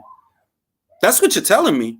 No, but I'm giving you the body of work. You see, we're going tit for tat body of work, not just one, because there's not one fighter on resume that's as accomplished as Jose Ramirez. That seems to be your argument. No, Jose that's Ramirez not what I'm saying. triumphant. I'm saying that beating a prime fighter who's in his prime, right? Unbeaten, unified champion. He's already more decorated at 140. Let's say the Jose Ramirez that Josh Taylor fought was a more decorated fighter than the Danny Garcia that Spence fought. How do I know? Was Danny unified when they fought? No, he wasn't competing at that level. He tried and he lost. What about Ugas? Was he a unified champion? Was he competing at that level where he has 2 alphabet titles? Was he competing at that level? No, he's never been a unified champion. He never even had to beat a champion to be a champion. The politics is why he got that position. So how am I going to compare Ugas and Danny and who else, and Brook, to a unified unbeaten champion in his prime? How is that better? So what's again, better about it? You're going based on accomplishments. Again, this is you can't just be like, oh, Jose Ramirez is better than all 4 of those fighters for 4 fights. I said it's a better win. I said it's a better win. For example, because again, it's a better win in general. For example, Alexander Usyk, most people don't realize before Russia and the Ukraine went to war, guess who went to Russia to get 2 belts? Guess who? This guy. Fury? Alexander Usyk, right? That's what every belt he won on the road. Anybody that knows anything about boxing knows that is very difficult to do. Win decisions in the other guy's country, in his backyard, when he's the draw. But that's what he did. Now, Fury did the same thing too. Yeah, he did. I'm not taking that away from him, but pound for Spence pound. did that against Kell Brook as well. Bud Crawford against Yeah, and Ricky Terrence Burns. Crawford did that against Ricky Burns. What's your Agreed. point? So, I mean, while it's very hard to do, there's a precedent. All right, then a let's lot of put it fighters this have way. done that. Who did it more times consecutively? Errol Spence or Usyk? Errol Spence or Usyk? That should be an easy one if you watch to my boxing. knowledge, it's going to be Usyk's like his whole career. I don't even think he's had a home fight. And Hasn't had a home fight. So Yeah. if now what we're gonna do is compare Spence to Usyk, it's clear that Spence should be ahead of him. I never wanted to compare Usyk and Okay, Spence. I wanted to compare you're not letting Taylor me make. versus Spence. You're not letting me make my point. Usyk fought a unified champion in Murat Gassiev. Is beating Murat Gassiev better than, say, beating a Kell Brook? Yes. Murat Gassiev was unbeaten and in his prime. He was coming off a big win over Uniel Dorticos. When Jose Ramirez, he knocked fucking Maurice Hooker's block off in his, in his neck of the woods, and it was a DAZN promotion. But he knocked his fucking block off. Why would beating Brook off a loss be better than that? Now, I wasn't comparing one fighter to one fighter. I was comparing body of work. If you look back at my original comment, I gave you like 6 fighters. I gave you Danny, Porter, Lamont, et cetera, Kell Brook. And for Josh Taylor, you can only give me about 3 fighters, not 4. I gave you like 6. I gave you Ugas, Porter, Kell Brook, Danny Garcia, Mikey Garcia, etc. So they're like 6 fighters. But he doesn't get credit for Mikey Garcia. You're fighting a fighter who literally jumped up 2 divisions. Literally. His last fight before Spence fought him was at 135 pounds. From that fight, he jumped up 2 weight classes to welterweight. Right. Who did Mikey beat at? Bro, can I ask my question? Yes, sir. Who did Mikey beat at 147? At 147, that was his first campaign fight. That was his first one. But he so was. Why would beating him there matter? He was a pound-for-pound fighter and a multi-divisional champ. But was he a champion at 47? Did he prove he could hang at 47? Because that's where he fought him. that was his prove-it fight, and unfortunately, he couldn't. So you telling me that beating? So you telling me? So no. See, hold on. Let me evaluate it. You're telling me that beating a lightweight who never did anything at 147 pounds, that's a big win? O'Hara Davis. Well, yeah, but I didn't compare him to O'Hara Davies. But again, I'm going back to my original point. I can give you 6 or 7 legitimate wins. You gave me Mikey Garcia, who I do not qualify as a big win, because if we're going to do this, okay, I'm going to compare everybody who fought a fighter that jumped up 2 weight classes and how they performed versus how Errol performed. Okay, Lomachenko. Canelo, I'm not done. Bro, can I talk? Absolutely. Canelo knocked out Amir Khan. Golovkin stopped Kell Brook. Vasyl Lomachenko made Rigo quit. Mm-hmm. Spence went the distance with a dude that just fought at 35. Okay, so let me stop you right there. Are all those 4 wins that you just listed, are those credible names? No. And do people give those 4 fighters, except Canelo and Khan? But everybody gives them no, they respect don't. For they win. No, they don't. Even Vasyl Lomachenko himself, immediately after the Rigo fight, said, "No, I don't give myself credit for that. This is not his weight. That's on camera.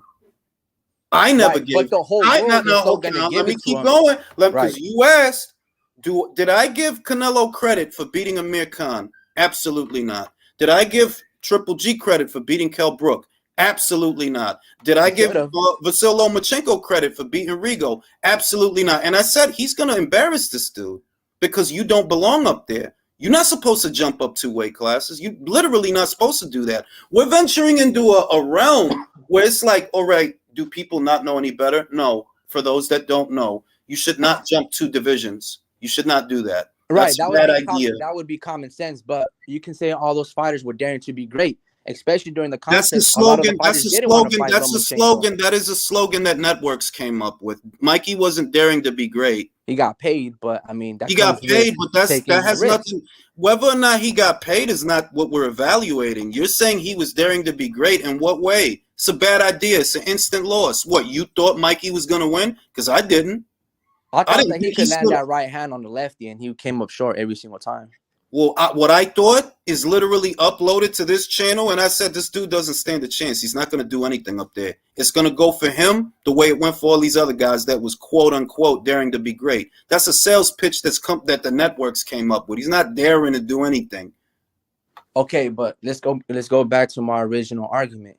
Body of work. No. Your argument was that you're giving me Mikey Garcia as a quality name at 147. But So you also just let me talk.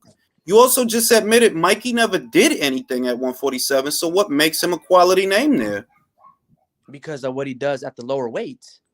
What has he done since then at the lower weights? Well, no. Before jumping up to fight Errol Spence. Okay, but did Errol fight him at the lower weights? No, he did not. Did he meet him? Did he at least meet him in the middle the way Oscar met Manny when they fought?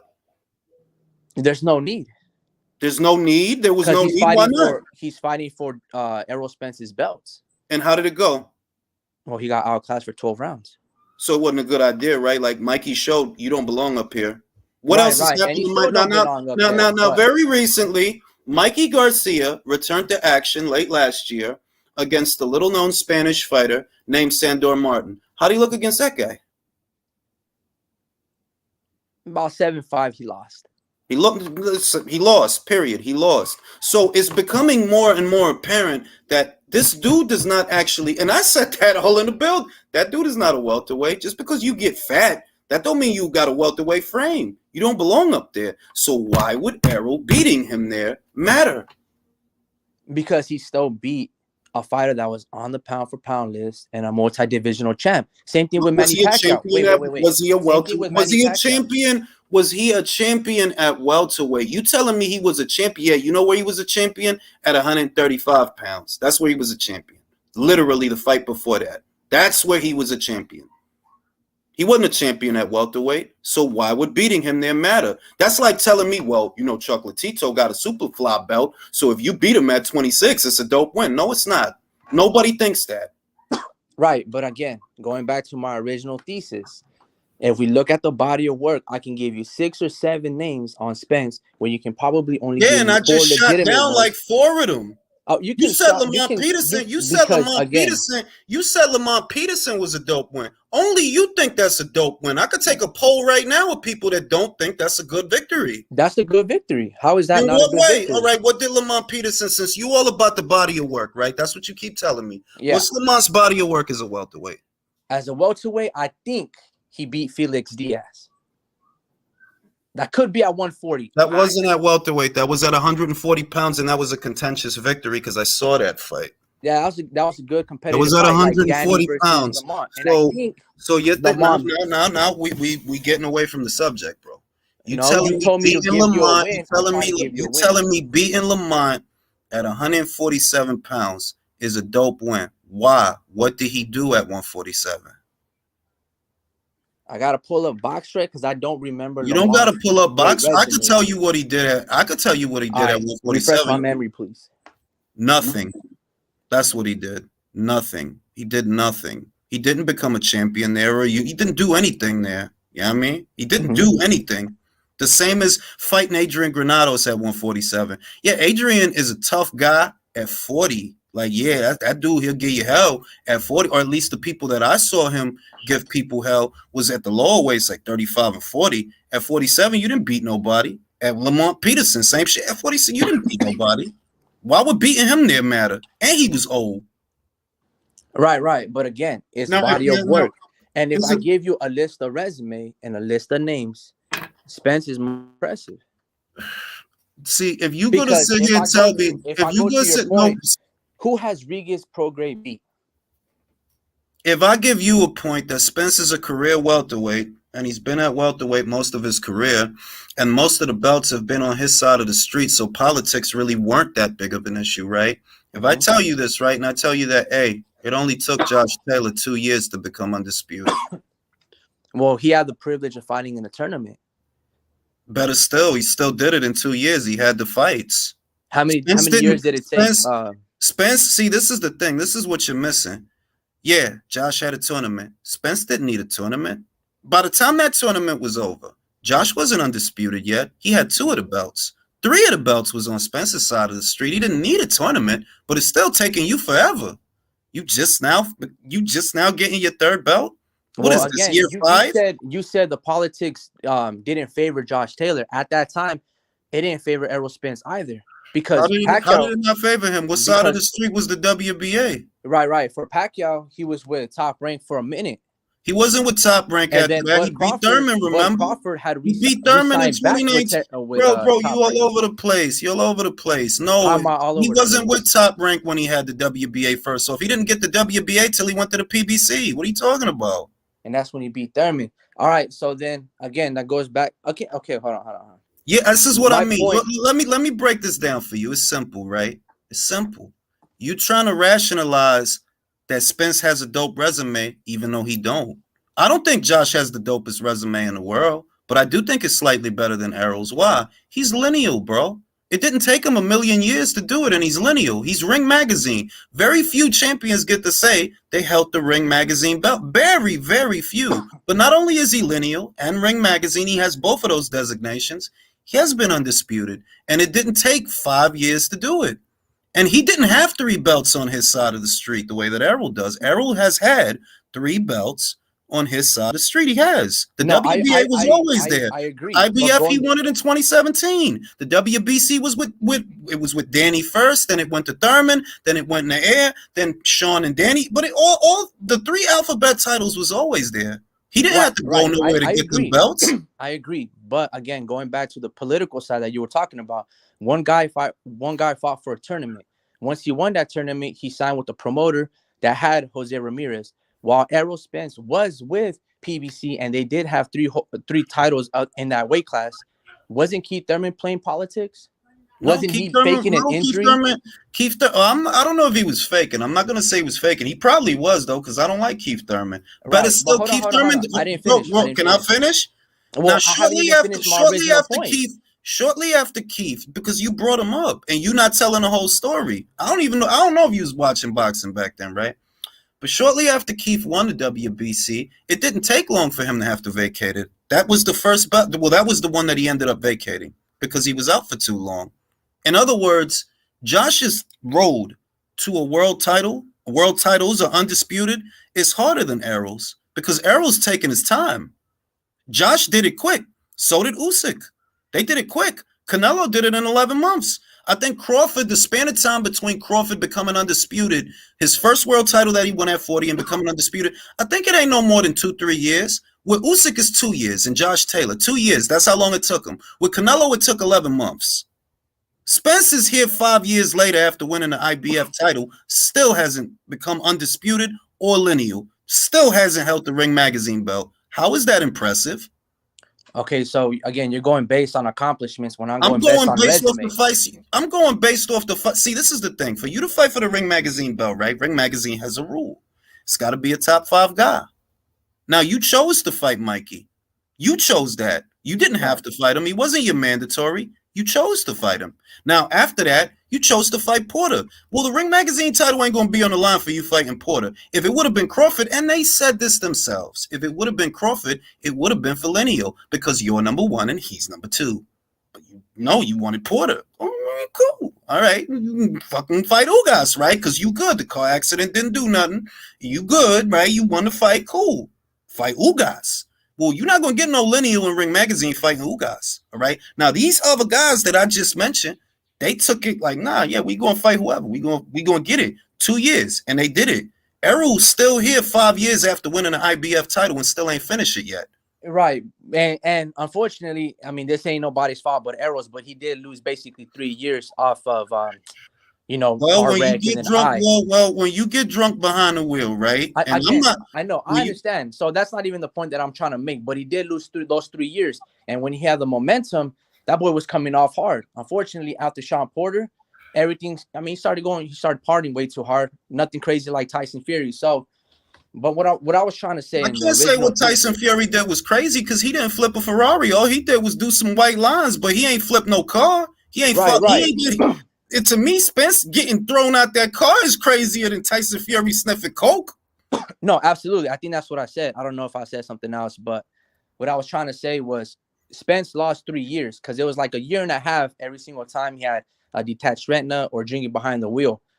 So minus those 3 years, you can't really minus it. You have to add that into the You do equation have to because minus obviously it. that You do have happened. to minus it because we're not evaluating morality. Right. We're not evaluating sob stories and sadness. Well, Right. we're evaluating careers. And But if again, something, hold on, I'm not done. If something you did outside of the ring costed you 2 years of your career, because that's basically what it did. It's a year between Porter and Danny and over a year between Danny and Ugas.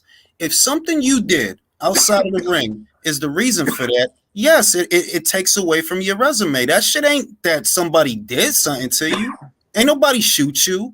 Ain't nobody fucking pop you in your leg or pop you in your brain and you couldn't fight, bro. You got drunk leaving a titty bar and flipped a fucking Ferrari. It's not a Greek tragedy. You did that. All right. So if your career looking crazy now because of the time you lost, it is what it is. The other guys that went undisputed in the last 5 years, it didn't take them 5 years to do that. It's taking you that long because you was fucking around. And ain't no reason for nobody to sit here making excuses for Errol because he said he was fucking around. He said that himself. right. So there's But no again, argument. so let me go to my point. You see, I'm still going to say Errol Spence's resume, body of work is much better, tougher competition than Josh Based Taylor. on what? Because I'll say this. If it's better, When if it's Terrence tougher, tell me what makes it tougher. Hold on, let me go to a separate point, sidetracking a little bit, but it's relative. If you were to compare Bud Crawford becoming undisputed at 140 versus Josh Taylor, I'm gonna go Josh Taylor hands down. But if I go based on your logic, Julius Ndongo was unified, undefeated, coming off a KO of Edward Chovanovsky, I think something like that. You're gonna compare Julius versus Jose Ramirez and Josh Taylor? Absolutely not. What Why? does Julius and Because Dongo have in common? What does Julius and Dongo and Jose Ramirez have in common? Well, Julius won 2 belts, if I'm not mistaken. And didn't And he was Jose undefeated. Ramirez do the same thing? Right. So, but again, right. But you can't compare those fighters. You can compare their accomplishments. But Jose Ramirez, 10 times much more talented than Julius Ndongo. And it's not post the fact of the fight. First, I got to address what you're saying. First, Okay. let me address this. Do I think Jose Ramirez is a better win than Julius Ndongo? Yes. Why? Jose is now exhibiting the longevity that Julius Ndongo did not exhibit after the Crawford fight. After the Crawford fight, they threw him in there with Regis. He got knocked out. He lost a couple of fights, really, since the Crawford fight. So when I look at Jose, how you doing, Jose? Oh, Jose on the verge of fighting for a title. He just had a good little fight with Jose Pedraza. He's on the cusp of becoming a champion again. That's where he's at. So that's what's going to make me say, yeah, he's better. That's a better win than him. Because after you fought him, he's fucked up. He's all fucked up after that. Right? I would agree. Now, let's go. So now let's go to these Errol Spence Jr. wins. We're not talking about guys that's doing good. We talking guys that's fucked up. Why would Danny be a good win when he didn't beat nobody at welterweight that was good and he been there for 7 years? Why would Lamont Peterson be a good win at welterweight when you didn't beat nobody at welterweight? You didn't beat no one. Mikey, you never even fucking fought as a welterweight. Why is that a good win? How are these tough tests at welterweight, these guys that didn't do shit at welterweight? How is that tough? What's the difficult part? If every time Danny stepped up, he lost, then what's the tough part? The only reason that fight even got attention is because you flipped a Ferrari and didn't fight in fucking a year. That was the selling point. Like, damn, we got to see if he can still fight. That was the whole thing. Right, but even if you look at that fight, Danny Garcia did a pretty good job. I didn't think he did a good job. I thought you were half step behind Errol because Danny problem has, and he been this way. You always let the other guy lead because you're looking for the counter. So you always let the other guy get off first. And that's why you was a step behind with Porter, you was a step behind with Thurman, and you was a step behind with Errol. You always let the other guy lead. You're not an elite counterpuncher. You know who's an elite counterpuncher? Canelo Alvarez. How do I know? Canelo get in front of the guy, bait him to throw, then counter what he throw because he's fast enough to do it. Danny, he like I'm going to say a B- to a C+ counterpuncher. Like, yeah, you could counter every so often, but when the last time you put somebody out with the no-look hook? Years, bro. Yeah, Right. I agree. But being nobody.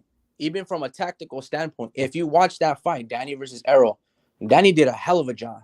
No, he didn't. No, check it out. In that fight, the biggest indicator of that fight, the reason why like Errol Spence was tallying away points, all the jab. But if we look at like shots, hard power shots landed, and Danny was doubling up the right hand, right to the face, right to the body, Danny sometimes lost double the right hand to the Yo, body. I'm gonna ask you a question. Did Danny lose in one-sided fashion? Who like? Yeah, he did. But each Then round, how did he do a good job if he lost in because one-sided fashion? each round was competitive. Yeah, Almost but every that's round was damn near competitive. any. But that's damn near. See, this is it don't make sense. You can't say, "I well, yeah, the dude lost in one-sided fashion, but he did a good job." Like how, bro? He lost in one-sided fashion. How? He can just get outworked. Danny was never in that fight. When was Danny winning that fight? When? No, if you It wasn't seesaw action. No, yeah. If you're looking at how many rounds did Errol Spence win, yeah, he probably put 9-3, 10-2 burger on Danny. But if you look from a tactical standpoint, Danny did a great job. No, he had great didn't. technique. The only thing that failed Danny, and going to your point, is that he's a counterpuncher. He doesn't really instigate. He doesn't really come forward and be the aggressor. He naturally wants to counter. But you saying that Danny did a good job in a fight that you just said he lost in one-sided fashion. Right. Because it's just like, for example, let's say if Danny lands 30 punches, 7 jabs, 23 power shots. That's pretty good. But if Spence based on what? Him, hold on. How many punches did Errol land as opposed to Danny? Right. Oh, you can almost say like about 10 to 15 more. So if you're clearly getting outworked and it's showing in the punch stats more so, that's not the fight where I had to look at the punch stats for Canelo versus Golovkin 1 and 2 because it was tight. Right. I didn't have to look at the punch stats for Danny. Bro, you're losing. You're always behind him. It was not a close fight. At no point was that a close fight. Yeah, I never said it was a close fight. I said it was a competitive fight. Competitive. It's like but competitive. Like for example, Caleb Plant versus Canelo Alvarez was competitive, but Canelo was shagging the rounds. There was not one round where you're like, man, Caleb Plant isn't in it until he wasn't when he started getting dropped. Caleb Plant wasn't in that fight, bro. He was in it. He was competitive, bro. I'm gonna put it to you this way, right? Out of respect. I don't know what you define as competitive, right? I don't know. But it's like just because you standing there and punch, it's like that fight was not competitive. For a competitive fight, I would say, let me think of a competitive fight is Ivan Baranchyk versus Jose Zapata. That is a competitive fight. Multiple knockdowns, I'd agree. He saw action. That is a competitive fight. Regis Prograis versus Josh Taylor. That is a competitive fight. It's back and forth. You're not quite sure who to give the round to at the end of the round. That never happened with Danny and Errol. I knew Errol just won the round. You know what I mean? You think about Lee Wood versus Mick Conlon. Definitely a competitive fight. Like Mick Conlon scores an early knockdown and he's winning the rounds, but Lee Wood is getting into it around round 6, round 7, and before you know it, now it's Lee Wood taking control. That's a competitive fight. Danny Garcia versus Errol Spence was never that. Danny, you're losing the rounds, bro. I can see you're losing the rounds. Like, I don't got to split hairs over it. You're losing. That was not a competitive fight. I guess competitive, I'm not talking about that it can go either way. I'm just saying more like you can hold your ground. You're holding your ground. I think you're confusing competitive with, oh, well, he didn't get the shit beat out of him. You know what I mean? Like that it wasn't like that the dude was getting ragdolled. Like, nah, he ain't getting ragdolled, but he fucking lost, bro. Like, it wasn't no questions after the fight. Like, yeah, this fucking dude lost, bro. It was easy. You ain't gotta wonder, like, yo, you think they gonna give it to Spence? Nah, man. After that fight was over, everybody, Spence won this shit clear as day, bro. Right. Let me go to a different point then. Billy Joe and Canelo, that was competitive, right? In spots, only in spots. I would agree. Only in spots because Canelo ended up washing. I'll say this: Caleb Plant versus Canelo Alvarez lasted longer than Billy Joe Saunders' fight. But the Billy Joe Saunders fight was actually more competitive. Why?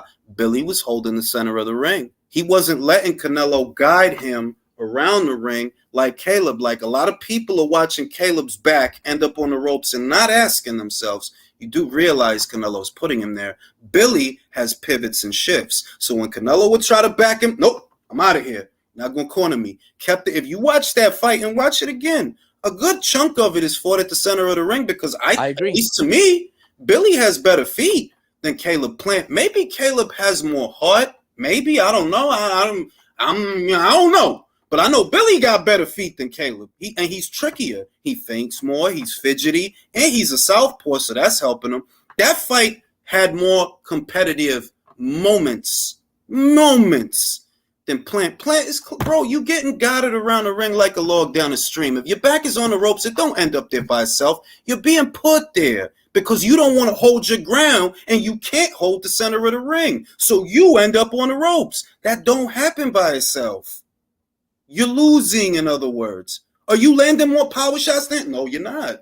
You're just little jab, and a little like, bro, you're not going to win doing that shit. If anybody think you win and doing that shit, they need to just reevaluate how they score a fight because it's clear as day. And judges' scorecards, hey, look just like mine, bro. That's all I'm saying. They look just like mine. That's all I'm like, bro. This is not a hard fight to score. You're losing, all right. The only way it works to where you're backing up and giving up ground competitively, though.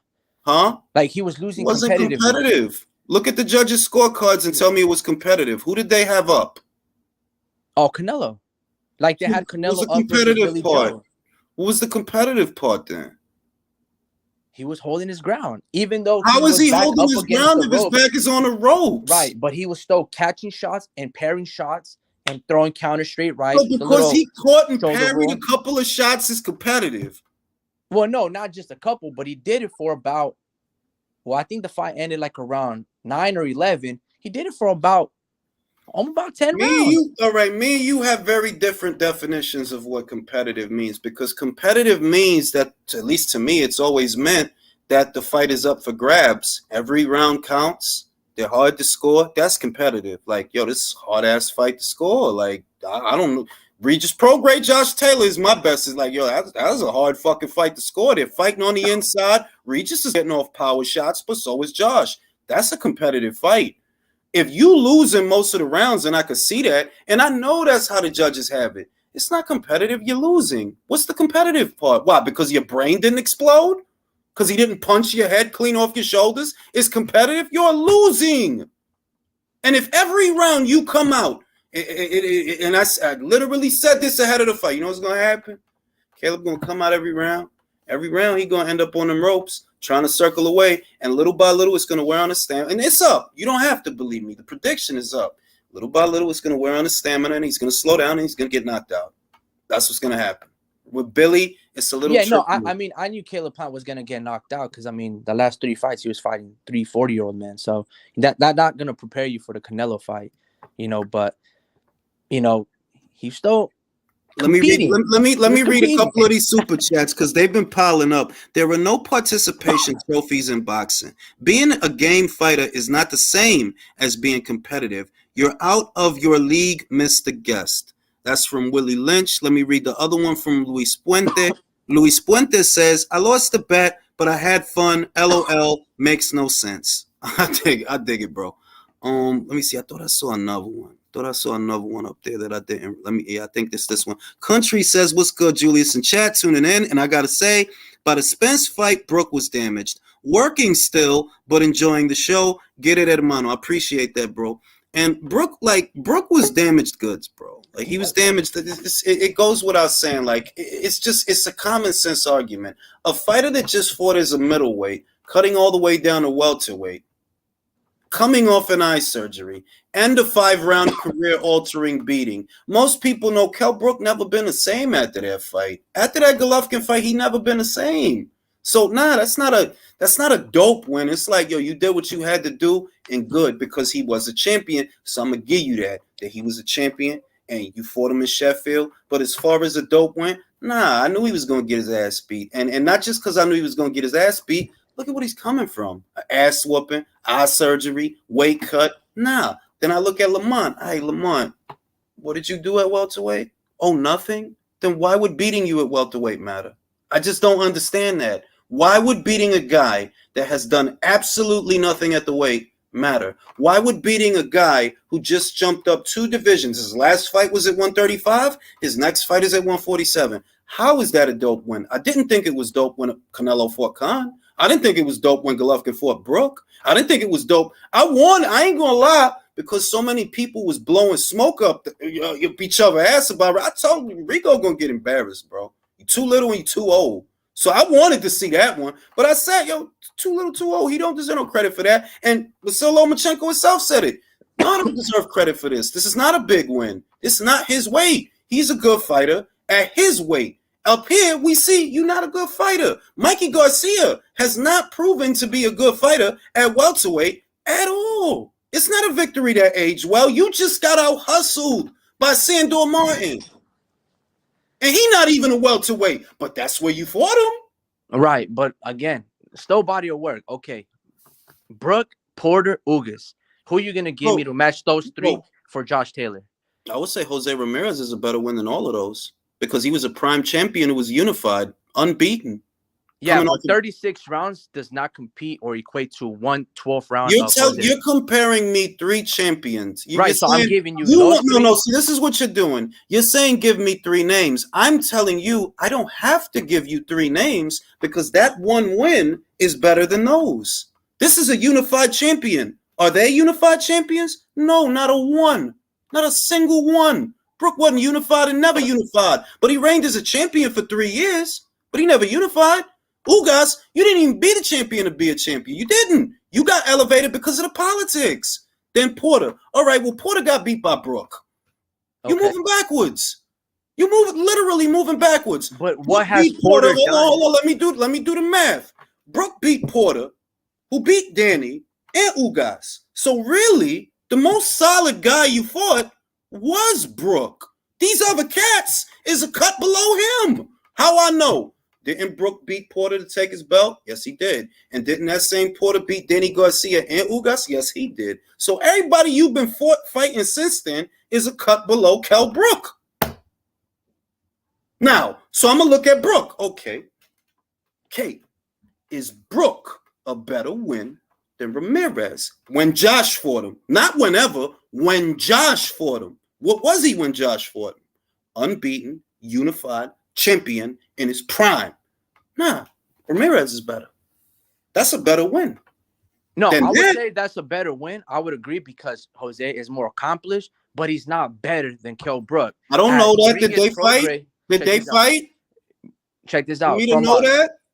We don't know that because they never did fight. Now, but I will say this. Hold on. See, this is the thing that a lot of boxing fans do, and I love that they do this. How you going to tell me that he better than him when he never fought him and he's more accomplished than him? Now, how do we know he's better? What is supposed to make him better? Look at Kell Brook's only losses. They've been to pound for pound greats. And what, Josh Taylor losing to Josh Taylor is a bad thing? Like, it's not a bad thing, but we don't really know what Josh, how good is he going to be in comparison to. We do know how good he's going to be because he's proven. He's proven. What do Errol Spence Jr. See, this is the wild part. What do Errol Spence Jr. and Josh Taylor have in common? They're both guys that have been champions at one weight. Josh never been a champion outside of 140. Errol never been a champion outside of 147. What's the difference between them? This is a lineal Ring Magazine undisputed champion. That is a fact. Spence is going to be there.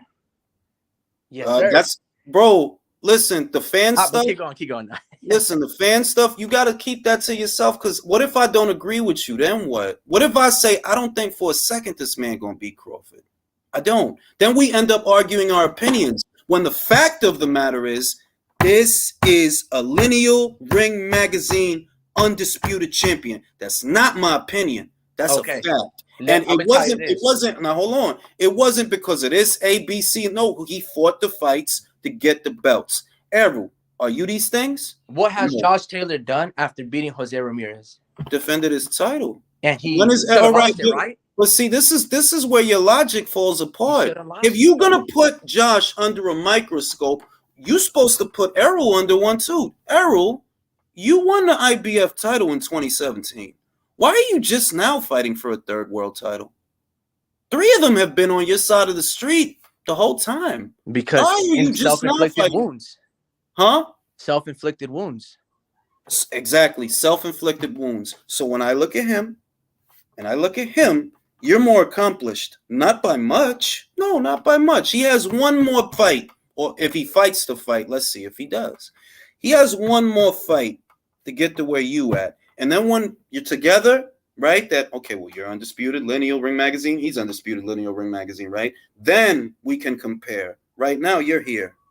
That's where you are. Because what you trying to do, he did that in 2 years. That's a fact. And he didn't have, hold on and let me finish. When he started out, when Josh Taylor started out, he didn't start with no big time promotional company to let him have things all his way. He started out with a small promotional company called Cyclone Promotions. He has had a harder road to an undisputed title than Errol. When he won the undisputed championship, did he win it in his neck of the woods or the other guys? The other guys, Jose and Las Vegas. Yeah, when Errol fights for undisputed, he's likely going to have home field advantage. So it was more difficult for him than it would be for you. You have home field advantage. You've always had home field advantage. Right, but you can't give me one fighter that's going to be better than Bud Crawford if Spence were to pull it off. But you assuming he's going to beat him, and that's why I don't like these conversations. But even if he doesn't beat him, listen it'll to still what be I'm a better saying. resume. Listen to what I'm saying. Listen to what I'm saying, right? I'm talking reality and facts, not predictions, not opinions, facts. So what are the facts? This is an undisputed champion. This is not. This is Lineal Ring Magazine. This is not. That's not my opinion. Errol never had the Ring Magazine title. He never been lineal at 147. He hasn't. That's the truth. And yeah, that shit matters. That's important shit. Because Terry Turbo had a fucking title. Fucking Terry Turbo had an alphabet title. A lot of motherfuckers had alphabet titles. Are you really the man? Nah, not till you lineal. That's how it's always worked. From the beginning of boxing, that's how it's always worked. Now you fought Ugas, and that's cool. And you fought Brooke, and that's cool. And you fought Porter. That's cool too. And if people want to tell me that you're the number one welterweight in the world based on that, you know what I'm gonna say? You're right.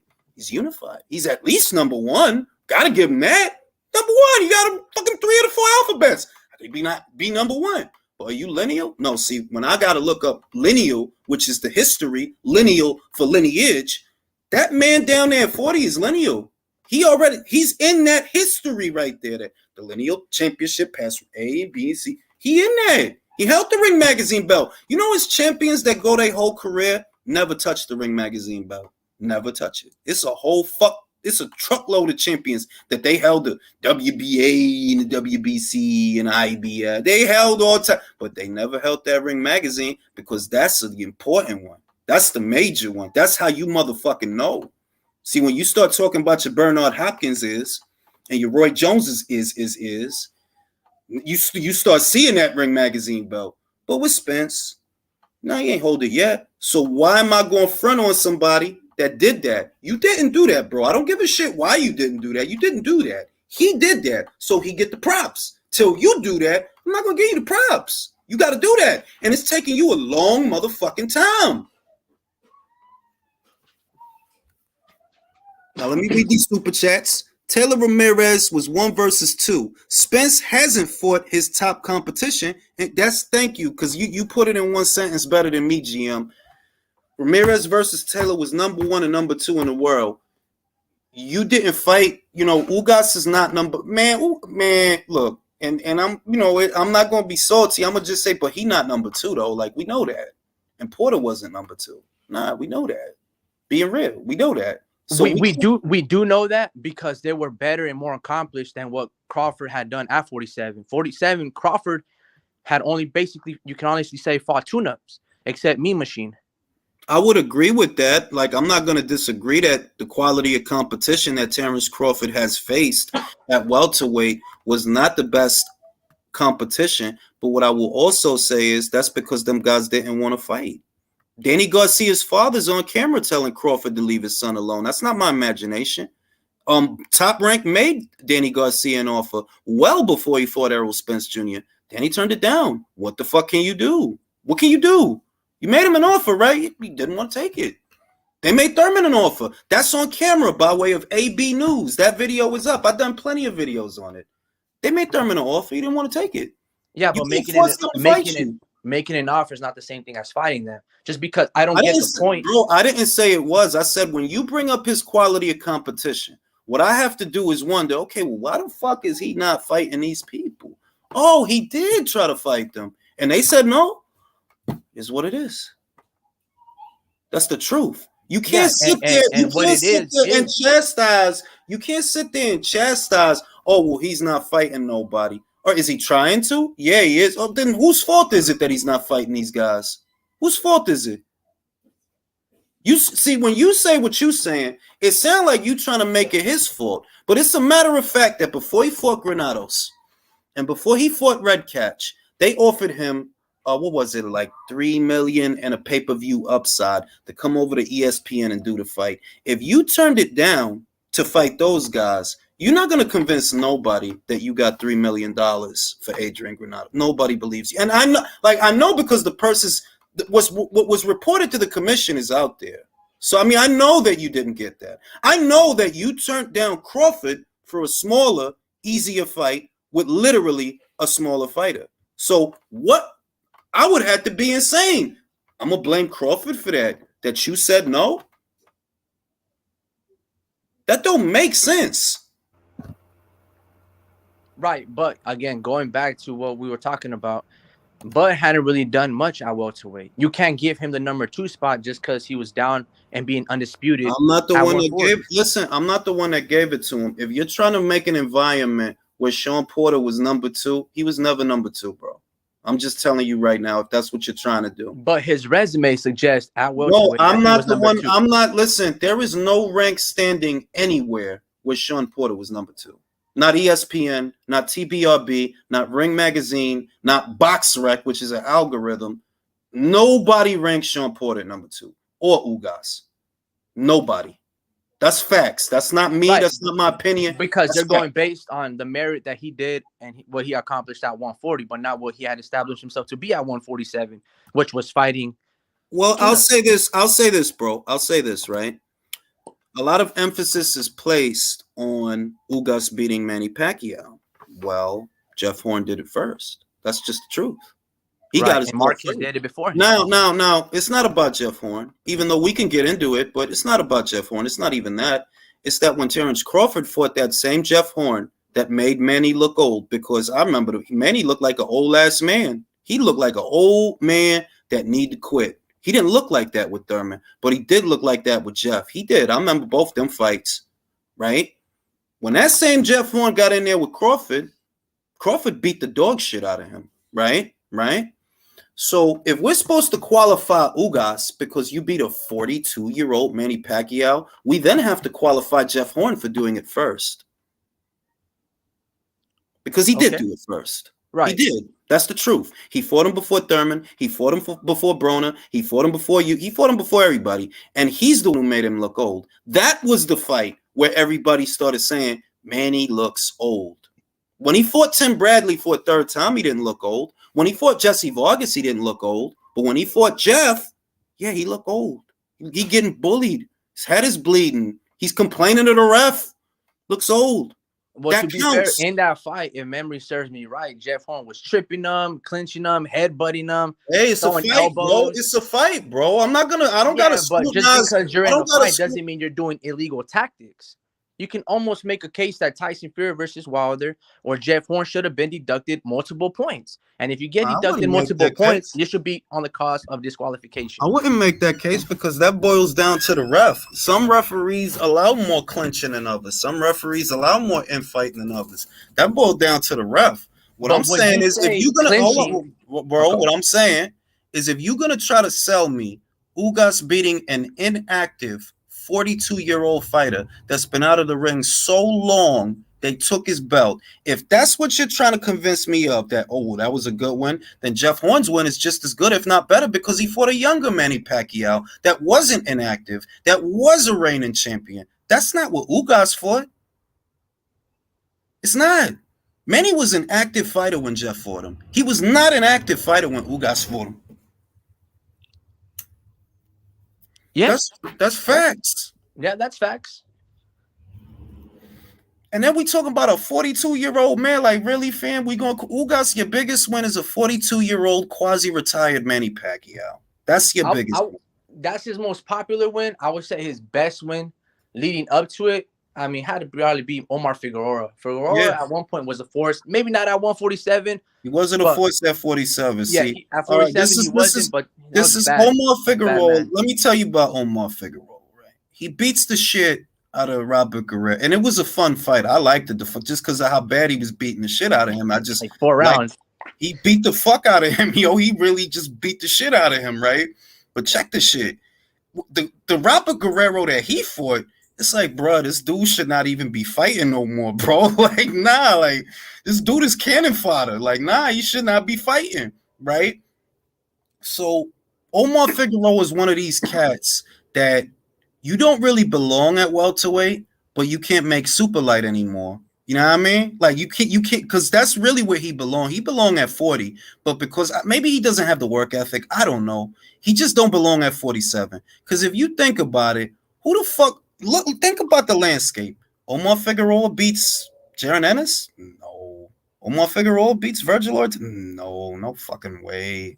He didn't even beat Ugas, and Ugas been beat before, but Ugas beat the shit out of him from the inside out. I thought Ugas was going to box. He didn't box. He stayed right on top of him and just beat the shit out of him real close. Omar's not a Omar shouldn't have been at welterweight. All right, so let's go back and let's break it down just a little bit. Way back to the thesis. So if I gave you Kell Brook, you gave me Jose Ramirez. Sean is better than Regis. More accomplished than him too.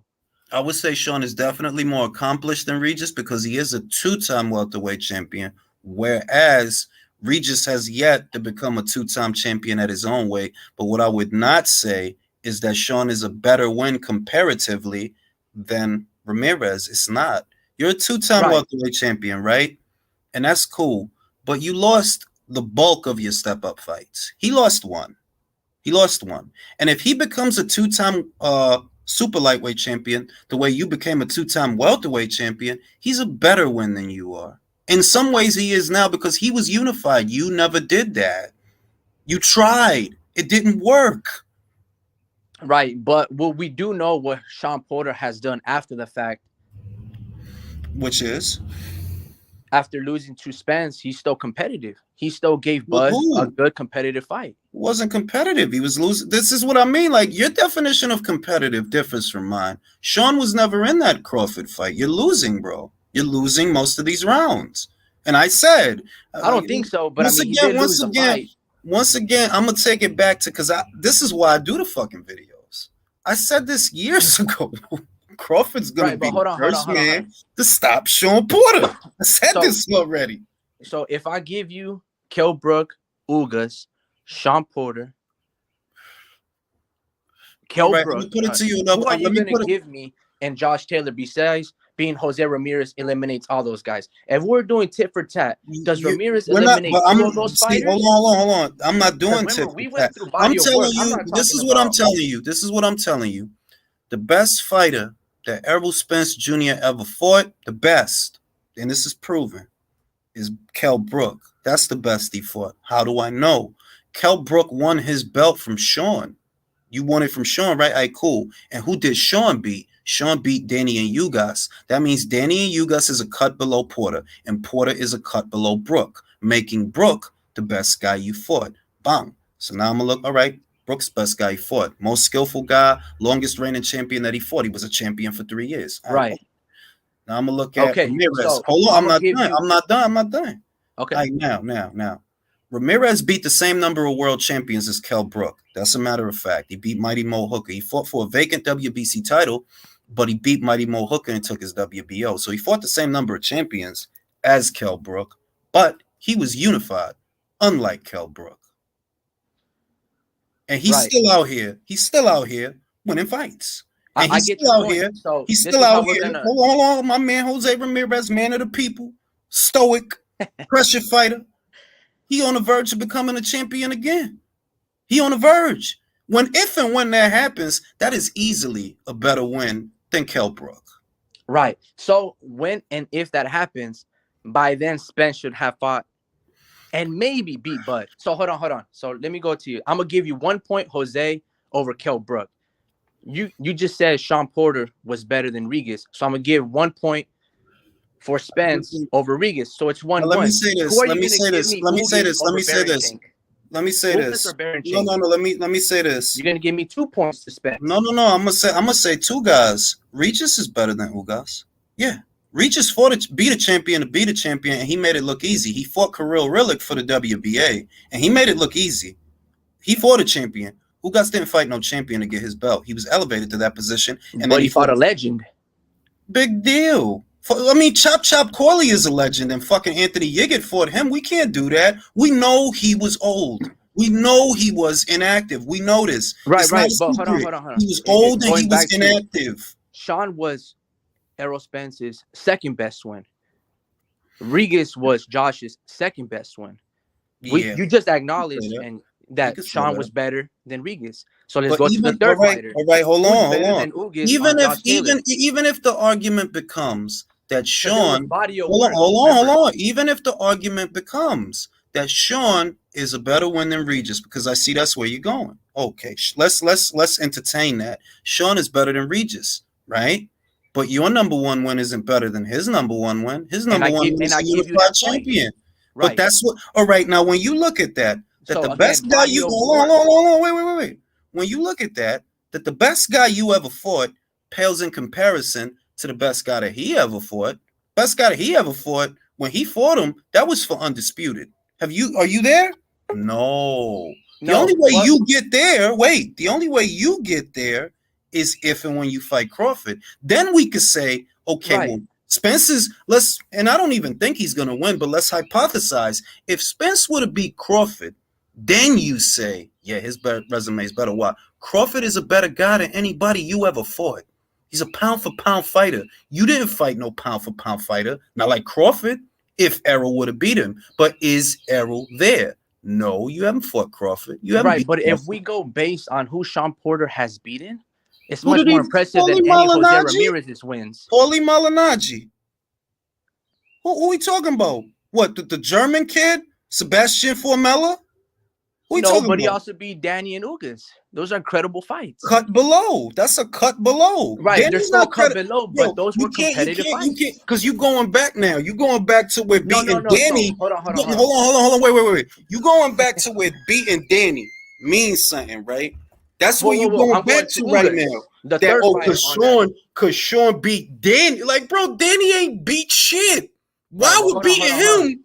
Danny ain't beat shit in like 10 years. Check this out. Let's go to and we were scoring baskets here. If I give you Kell Brook, you gave me Jose. Remember, because my original thesis was resume, which includes more than just one fight. And my original thesis. Hold on. Wait. Let me do this. Your thesis. I'm trying to, but you jumping, and I told you your thing is. Oh, well, he fought this many guys. And I'm telling you over and over, yeah, you fought all them guys, and none of them guys, not one of them, is better than Jose Ramirez as a win. That's like unified champion. I'll give you that point, but let's continue on to the list of fighters. If I give you Porter, you give me Regis. That's +1 for Porter. If I give you Ugas, who you gonna give me? I would say Ivan Baranchik is a better win than Ugas. And Ugas is better than Ivan Baranchik. In what way? He's fought better fighters. Did he win? I can't say that he won because I can't really say what makes him better. All right, let's say this. Let's say this. You have to establish the parameter because mine is established. It's clear as day. You have to establish the parameter of what defines better. Okay, if he's better, explain it to me. In what way is he better? Because it's simple. It's about winning. It's about, at the end of the day, it's about winning and losing. Everybody gets creative in the middle when it's about winning and losing. But it's also how you lose, though, correct? So your best win. Now, if I look at Ugas's best win, and you just said it, Ugas's best win is Omar Figueroa, actually. Because Probably. like motherfuckers can't qualify no old ass man that ain't been fighting. Like, yeah, he got a name, but he was an old ass inactive man. Like, we know that, right? So really, you took Omar Figueroa's O. All right, what am I going to compare that to? Baranchik took Anthony Yigit's O. Right. So it's on par. And now, you what's can't the compare difference? Anthony Yigit to Omar Figueroa. Omar Figueroa is better. Why not? What did Omar do that was better? Omar Figueroa, he got beat by What Abel did he Ramos. do? He got beat badly by Abel. Yeah, but this is what I mean. If you he gonna beat tell Robert me, Guerrero, who did Anthony Yigit bro, beat? Robert Guerrero was a journeyman. But who did Anthony Yigit beat? He beat Chop Chop Corley, who was a former champion. If we gonna do that, he used to hold IBF. I'll take Guerrero over Chop Chop. I'll take Chop over Guerrero. I'll take Chop. I'll take DeMarcus Corley. I'll take DeMarcus. If we go, but this is why. Now hold on. But see, this is why I don't do. This is why I don't do that. Because the old man victories in my book, they don't count. Oh, if he was a former. No, what was he when you fought him? That's what I want to know. Was he a journeyman when you fought him, or was he a champion when you fought him? Ugas is better than Baranchenk. In what way? Even though you won't give him credit for Pacquiao as being old, Pacquiao is so better. If he's better, break it down. Anthony Yigit. Break it down for me. In what way? Pacquiao being better than Anthony Yigit? No, you said Ugas is better. Right. Ugas is better than Iron Baranchenk. Now break it down for me. What makes Ugas better? Like, all right, what is he better at? What did he do that shows me he is better? What did he do? In terms of resume or how he fights? In terms of resume, who Ugas has beaten? He's beating Pacquiao and he's beating Omar Figueroa. If you give me Aaron Baranchenk, he's only beating Anthony Yigit. I'm gonna take those two over Anthony Yigit. I mean, you can't even compare. Okay. So that's I'll accept that. Right. But So that's that's still. plus No. I'll accept that. But that's still all right. So let's say, argument's sake, Ugas is better than motherfucking Baranchenk. Let's say that, right? Right. Ugas is not. Wait. Let me do this shit. Right. Ugas is better than Baranchenk. He's not better than Prograis, and he definitely ain't better than motherfucking Ramirez. But Sean Porter is better than Prograis. We're going tit for tat. You know what I mean? We're boom. And we're establishing who has better resume, body of work. You're doing that, and I'm telling you, the best guy that you fought, the best guy I see on Spence's resume is Kell Brook. That's the best thing I see. Again, now I'm gonna go. Now once again, I'm gonna go to Josh's. Who's the best guy you fought?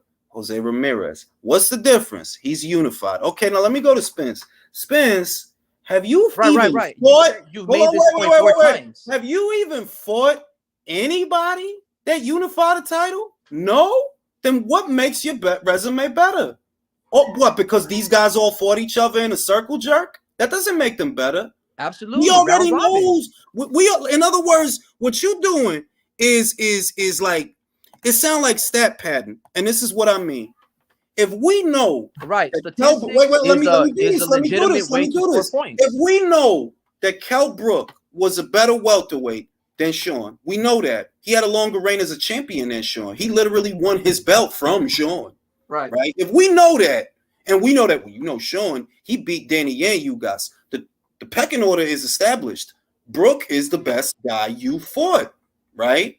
All these other cats you naming is subpar to Brook. They are all of them. Danny reign as champion at welterweight didn't last but a couple of seconds. You didn't have a long reign like Brook. Sean didn't have a long reign like Brook. Brook was champ for 3 years. So Brook is the guy. Brook is the ceiling. I'm going to compare the ceiling. I ain't worried about what's at the bottom. I'm looking at the ceiling. So the best guy you fought was Brook. The best guy he fought was Ramirez. What is the difference? Unified champion, not unified champion. About to become a champion again, possibly, or at least he's competing at that level where he could still win a belt. Brook is not. You're not going to win no belt from Charlo. You tried to win a belt at 47. It ain't happened. So Ramirez makes it better. You But can't one fighter does yeah. not make it better than the whole body of work, and that was my initial No, argument. your argument is it doesn't make it more robust. That But is the remember, argument you're my making. argument, That he and the fought reason why more you sent me guys. this link, Your argument is he fought more guys, but are those guys more that better he guys fought? than one In guy what that Josh way? has on In his what resume. way? In what way are they better? I asked you what makes Ugas better. That he fought a 42-year-old retiree? And then Omar Figueroa is 2 points legit over Okay, one and Anthony what did Yiggy. Omar do at welterweight? What did he do? About the same thing Anthony You Yiggy telling did at me you 140. think that Omar Figueroa is a great win because he beat a journeyman? That's what you're telling me, basically, because he beat And who Guerrero. did Anthony Yiggy beat? You can't even remember because hold on. No, hold on. I didn't say Anthony Yigit was a dope win. I said I didn't say Anthony Yigit was a dope win. I said they on par. They can't be on par. Omar Figueroa hasn't proven that he's Robert Guerrero and Anthony Yigit probably beat Mason Menard. I said no. You brought up Robert Guerrero. That's Omar Figueroa's dope win to you. That's what you brought up. And what I said, if you gonna bring up the old ass Robert Guerrero that everybody knew was a journeyman, if that's what you're gonna do, then I might as well say DeMarcus Corley is better. That's what I said. Maybe. Now, but I'll go like this. Again, this is because you trying to make the resume seem thicker than what it is when it's because thin. It is. It's not. It really ain't. Let me give you a list of. Let me give you a list of 5 names, and you try to give me Taylor's list of 5 names, and they won't be much thicker. All right, blood is thicker than water, and that blood undisputed is undisputed. This is the disconnect. No. This is I'm about to kill the whole thing right now because what you're doing is trying to compensate. Giving you resume. Wait, let me talk. What you're trying to do is compensate because Errol's still not undisputed. That's what you're doing. Your issue is that even though he has less fights, because he does have less fights, Josh Taylor has less fights than Spence. But why people think it's impressive? He has less fights than Spence, been a pro less time than Spence, but he still became undisputed before Spence, even though he had to travel to do it and join a fucking tournament. Yeah. That's impressive. Spence, it's been 5 years. Longevity. What longevity? It's been 5 years. Fights. More years as a pro. He's fought 2 times in the last 2 years. But what body of work? That's my what body of work? He's fought 2. Listen, he won his belt in 2017. We in 2022. In between 2017 and 2022, not only has Josh Taylor become undisputed, he's actually defended it. And you still trying to get undisputed. You still haven't done it.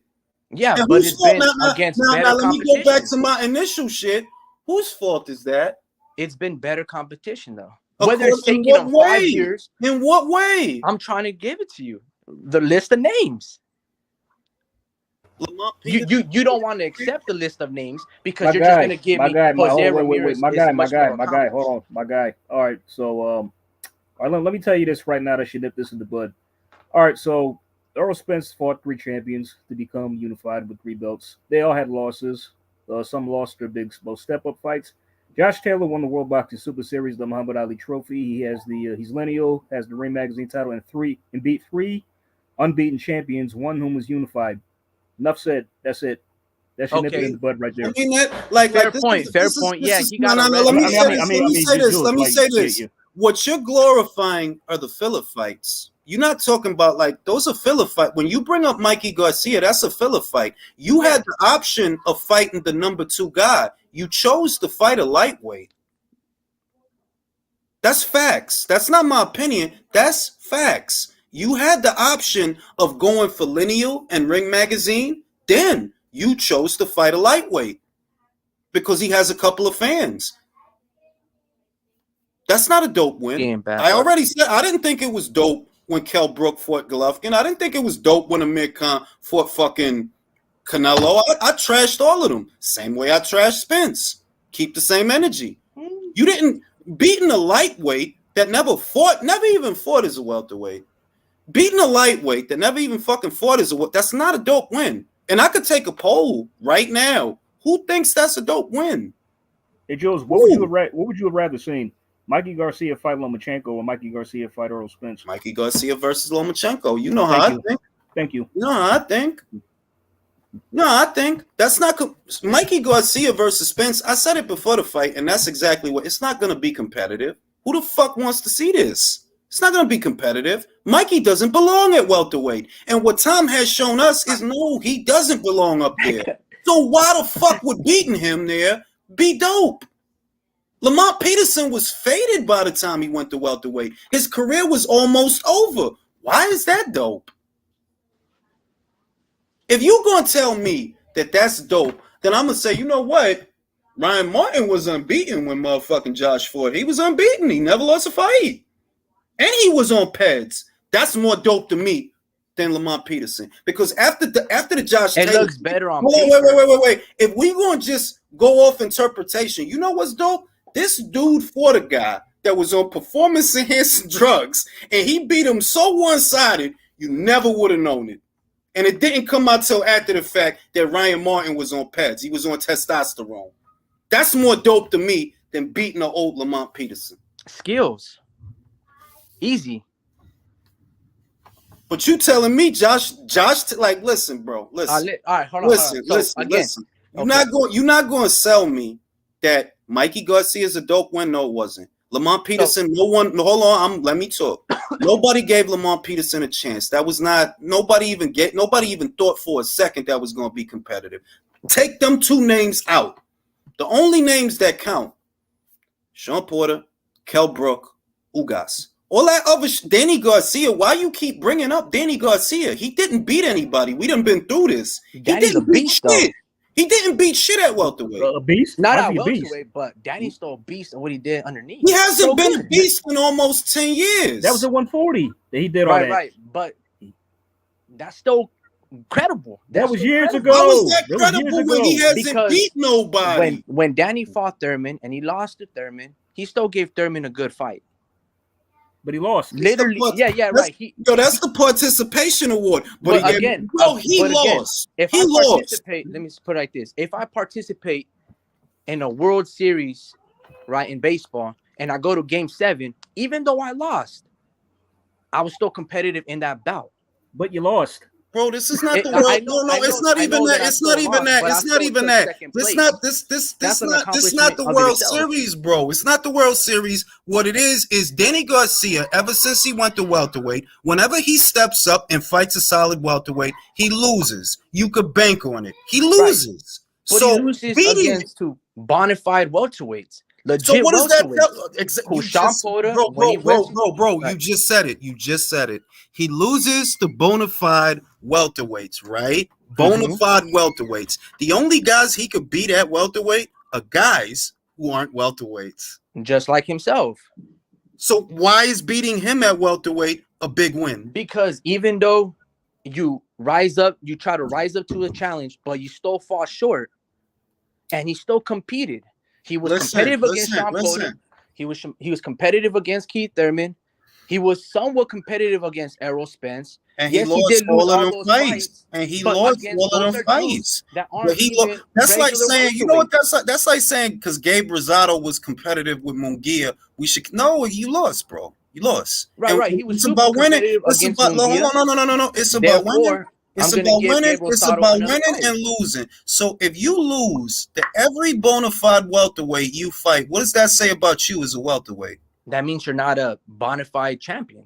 You're at welterweight. No, that means you're not elite. That's what that means. That means you're not top 10. You're not elite. But you're top 10. Romero's top 10 in lightweight. Is he elite? Might be a weak division. No. You moving the goalposts. Now you just moving the goalposts. 135 is a weak division. Is that what you just said? Bro, that's what if Robert Duno is on the top 10, it gotta be. There's only about 5 names that you can, maybe 7. So Lomachenko is weak, huh? Lomachenko is weak. Yeah, but he's in the top 3. You said top 10 is weak. He's in the top 10 still. If Robert Duno is in the top 10, right? If I go, Robert Duno is not in the top. Robert Duno is not in the. Hold on. Robert Duno is not in the top 10. You must be talking about like an alphabet top 10 because I'm talking divisional top. I didn't bring him up. I think your boy brought him up. So I don't even. I bring him up. What, are you out of your mind? I didn't bring up no real Robert Duno. All I know didn't is in bring the him up. division. Listen. In the divisional rank standings, Duno is not there, and that's the top 10 we talking about. That's the top 10 everybody talking about. Nobody talking about the WBC's top 10. Nobody's ever talking about the Alphabet's top 10. We talking about in the division, the divisional rank standings. All right. I guarantee you, Danny Garcia is still in the top 10 right now. He might be, but is he elite? How many elite welterweights has he fought and beat? He hadn't beat a lot of welterweights that are good at welterweight, but he's still in the top 10. He didn't beat welterweights. It's like my boy Ruben Villa out of Salinas. He didn't beat welterweights. Bro, he didn't beat welterweights. He didn't beat welterweights that are good at welterweight. He beat Adrian Granados, who normally campaigned, and a good chunk of his work at 140. Right. He beat Raz Salka. Need I say more? He beat Raz Salka. He beat Samuel Vargas, a journeyman. He beat Ivan Redcatch, who's campaigned as low as 130. 35. No, 130. He fought Tevin Farmer at 130 and lost. Okay, so let me go to this point. He was stopped. And he was stopped. This is the worst part. You really trying to sell people Danny Garcia. Redcatch was literally stopped at 35. By Tank Then he went 12 with him, bro. He's not elite. It's not a big win. Let me go to this point. No, he's not elite. Danny Garcia lost to guys. What elite welterweight goes 12 with Ivan Redcatch? Does Ivan go 12 with Ortiz? Does he go 12 with Jared Ennis? Those 3 losses that Danny has, he's losing it to dudes that when they started their pro careers probably was at 154 or 152. Thurman, Spence, and Sean Porter, when they became pros, and the amateurs, they were competing above 140. Bro, that's goalpost moving. So what I'm saying is you trying to find a different way to say what I'm saying. You trying to find a different way to say what I'm saying, because what I'm saying is plain and simple. Danny Garcia is not an elite welterweight. He has no elite. Listen. He been there long enough. He been there 7 to 8 years, bro. He been there long enough with no elite wins over elite welterweights. That means he is not elite. He's not elite. He's elite if he's competitive in those bouts. No, he's not. That's not how it works. It's not. That's not how it works. You saying that he could lose to every bona fide welterweight he fights, but he's elite. Then why is he losing? Because he's elite and losing, if that makes any sense. Bro, elite and losing? Right. Because again, you're not giving up. Bro, you trolling. You trolling. You trolling. Wait. Hold on. Dude, like what you're doing is you're letting your bias for Spence. You're using that and trying to overhype like everything he's done. Like every opponent, like he's fought. That's what it's starting to sound like. That's not what I'm doing. That's literally. Nobody say nothing. This is what I'm gonna say, right? Because literally, that's the vibe I'm getting there. Like you really trying to turn beating Danny into some great shit when it's not. You got 2 people telling you that's not a dope win. Danny didn't beat nobody at welterweight. He didn't do anything. The only title that he fought a journeyman for a vacant title. That's how he even got a belt. As soon as he started fighting people, he started losing. How is that elite? Because it's how he loses.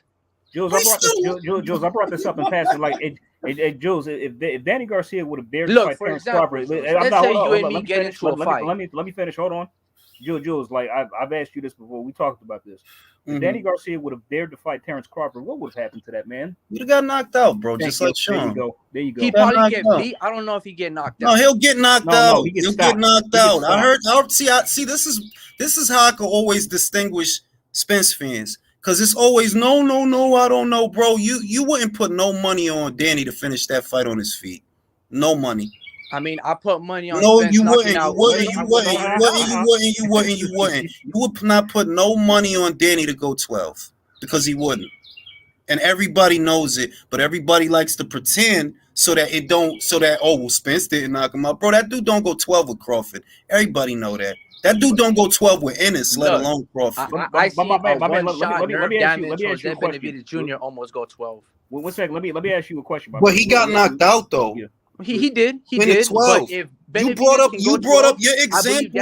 Hold on. Your example of a guy that, oh, he can't knock out Danny. You brought up a 6'1" welterweight, bro. How tall is Danny Garcia?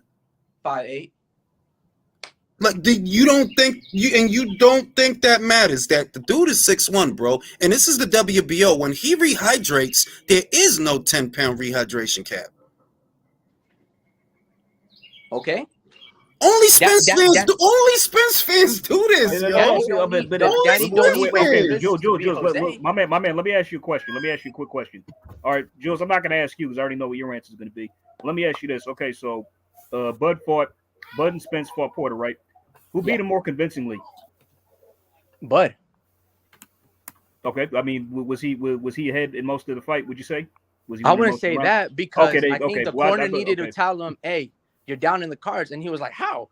Then he started putting up the pressure. Here's the thing. Up until that point. Here's the thing. The thing about that is he wasn't down on the cards. He was ahead. He was ahead. The cards is out. Did you not hear him? But perception is reality. And if you look between reality is reality. Reality is reality. Came, the fight was close. He was not down on the cards. He was ahead on all three scorecards. This is getting childish. Reality is reality. And we know what the cards were. We know that he was up. That's reality. You only calling it competitive because you relying on your perception. But if I want to know who was winning the fight before the stoppage, all I got to do is look.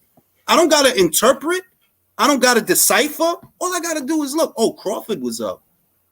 Jules, by the time it stopped, my card, Shawn won probably like 3 round stops. I only gave him like 2 or 3. That's it. That's it. On my card.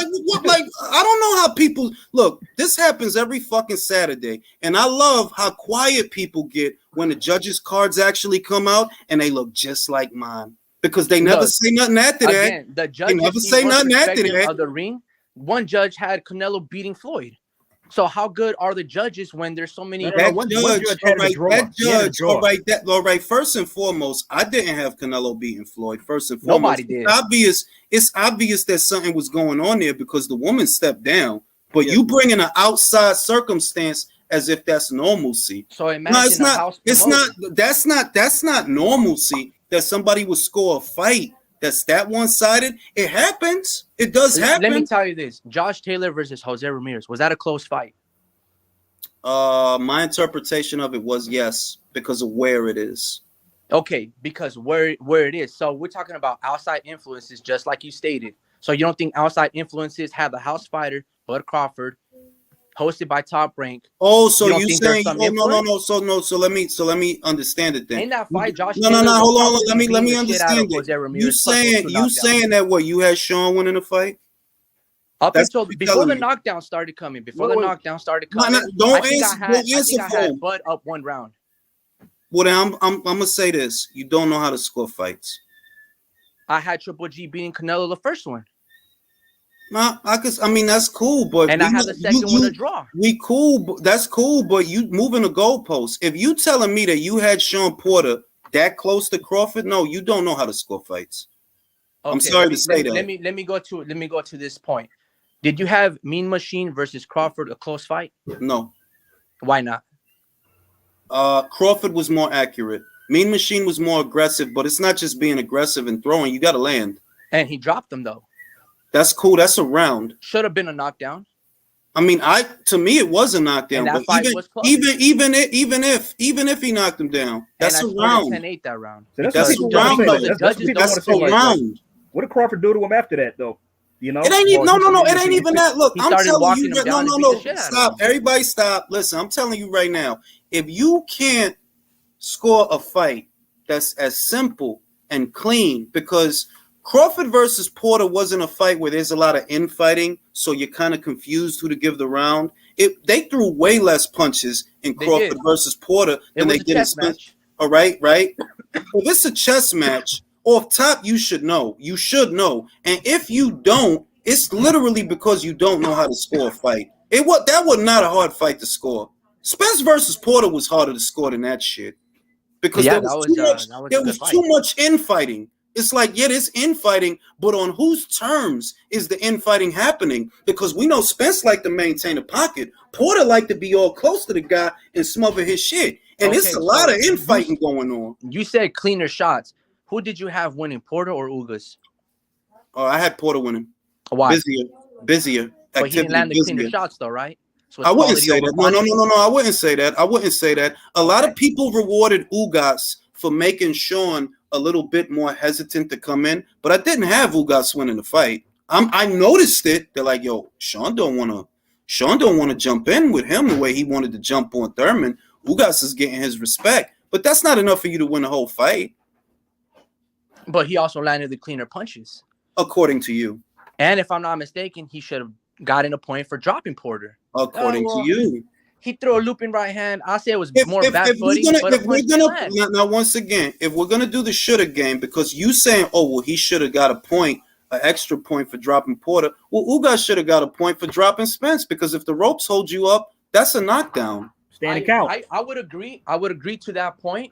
Yes. But the refs did say stop before those two punches landed. That's not the point. And the ref isn't even supposed to. The rules are the refs don't stop the fight unless there's a lull in the action. Right, I agree. And there was You tried to stop. Now, this is the part that people don't like to talk about. You got a referee that sees two boxers in the middle of an exchange and he yells stop. That's not normal. That's not what's supposed to happen. You supposed to wait till they break and then, yo, go get your mouthpiece. No, I done seen motherfuckers finish a whole round with no mouthpiece because the action didn't stop. That's the only time I ever seen that weird looking shit. I would agree. I would agree. If you got to keep fighting with or without the mouthpiece in your mouth, but the fact that the ref stated stop twice, it's still a knockdown though. Like if you gonna tell me, if you gonna tell me that Mean Machine and Crawford should have been a knockdown. Yeah, I agree it should. And you tell me Porter and Ugas, there should have been. Yeah, I agree it should. That applies to Spence Ugas also. You keep trying to make Spence special.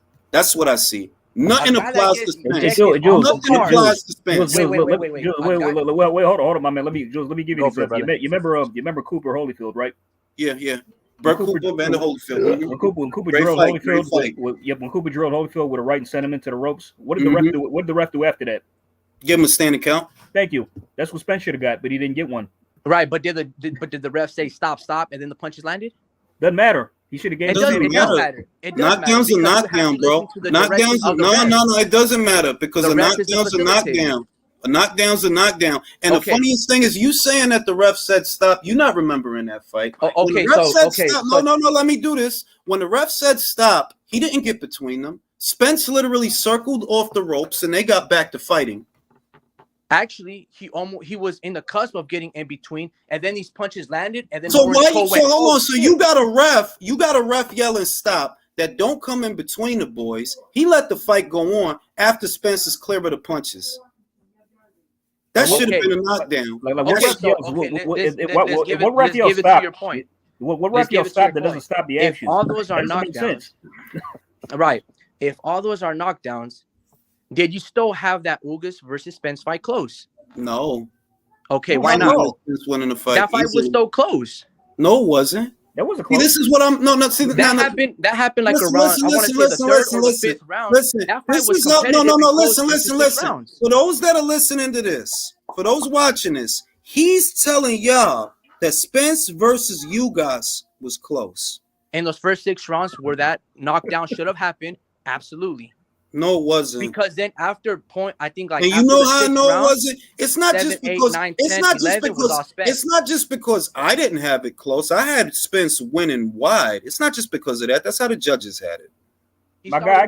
What about that fight was close? My guy gave Ugas 2 rounds tops. That's it. Basic. Two out of what was it? 9? Yeah, 9 rounds. Yeah. What about that is close? In what way is that close? No. But you're not understanding what I'm saying. I said up until those knockdowns or those perceived knockdowns, all those fights were close. How many rounds you had Ugas winning? How many? Say that again.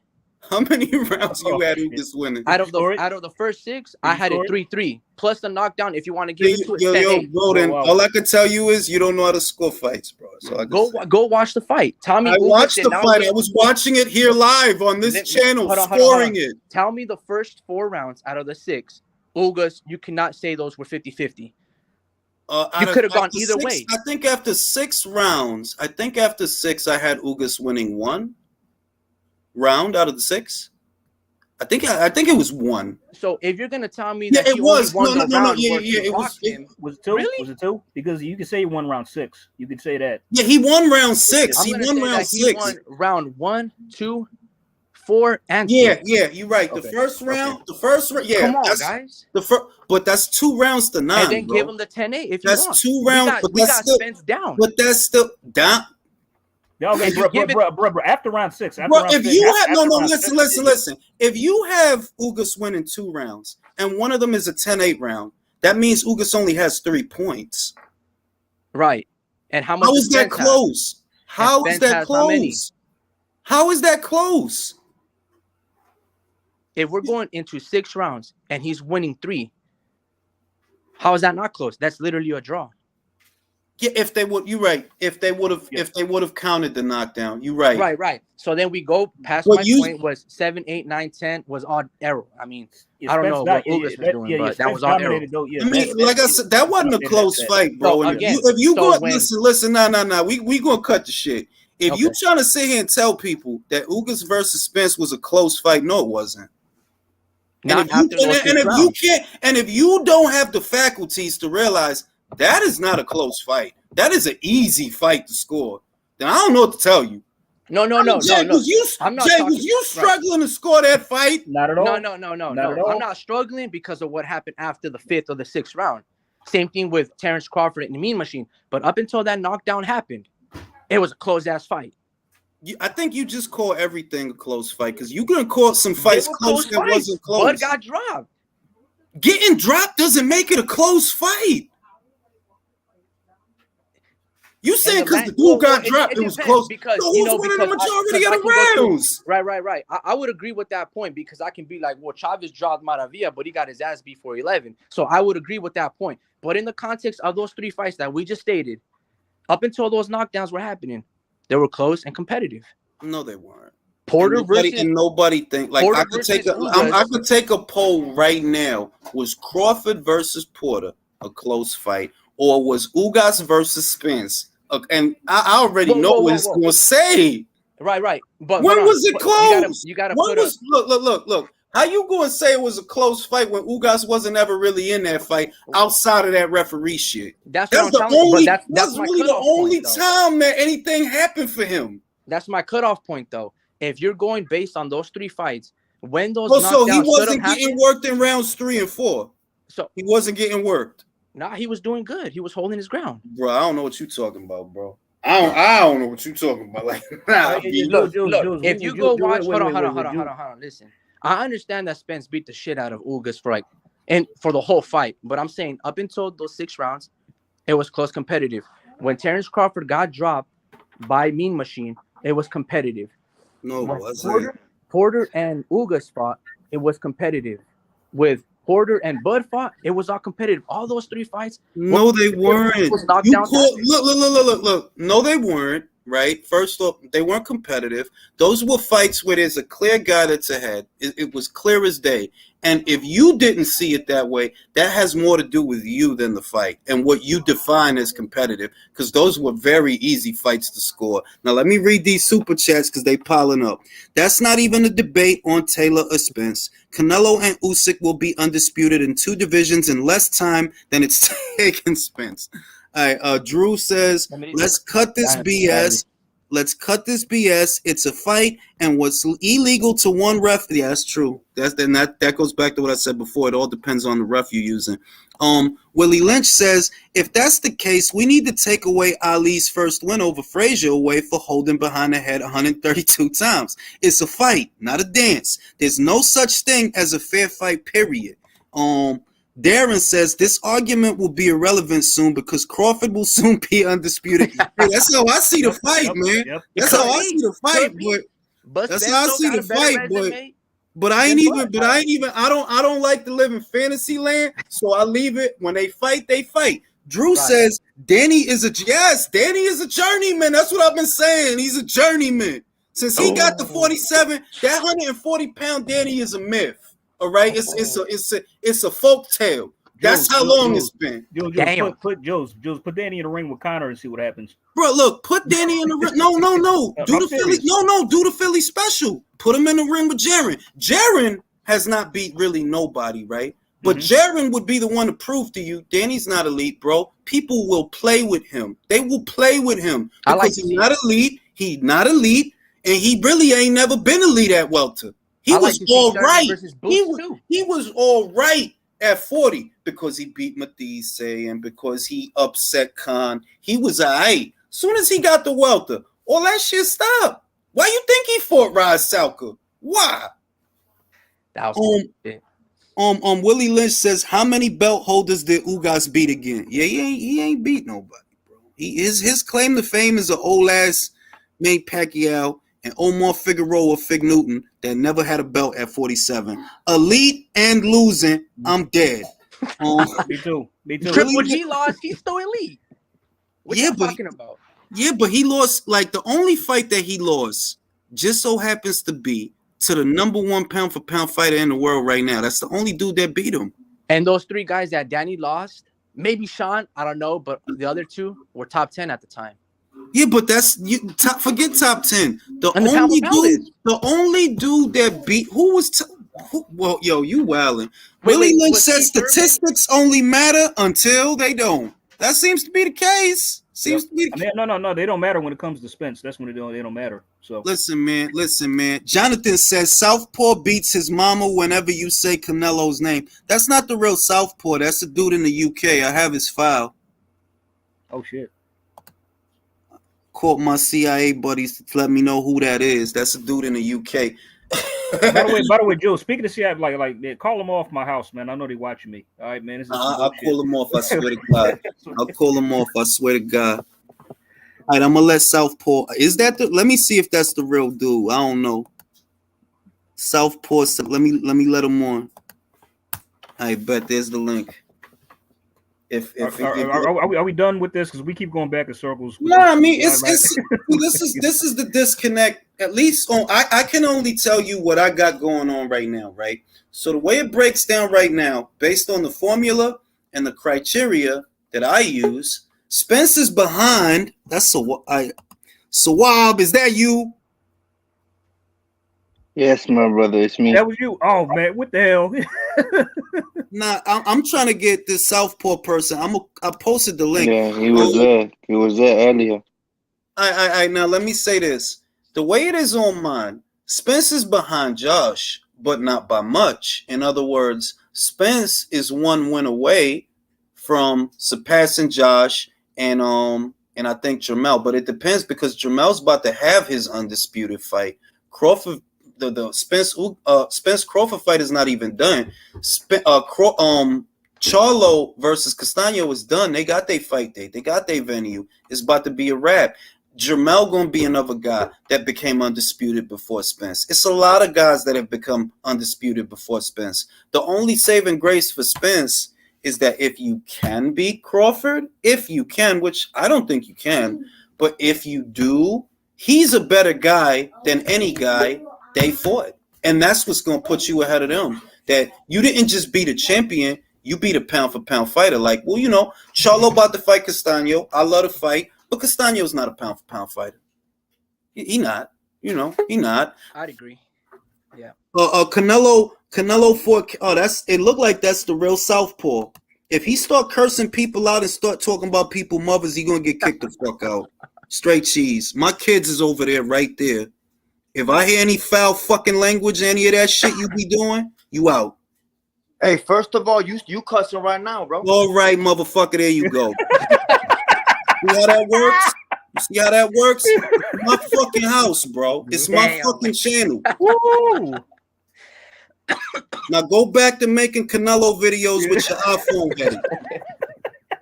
I don't got time for these crackheads that got boxing channels. I know you a heroin addict. Why did you let him go, bro? I know you a heroin addict. I know you do this shit for attention.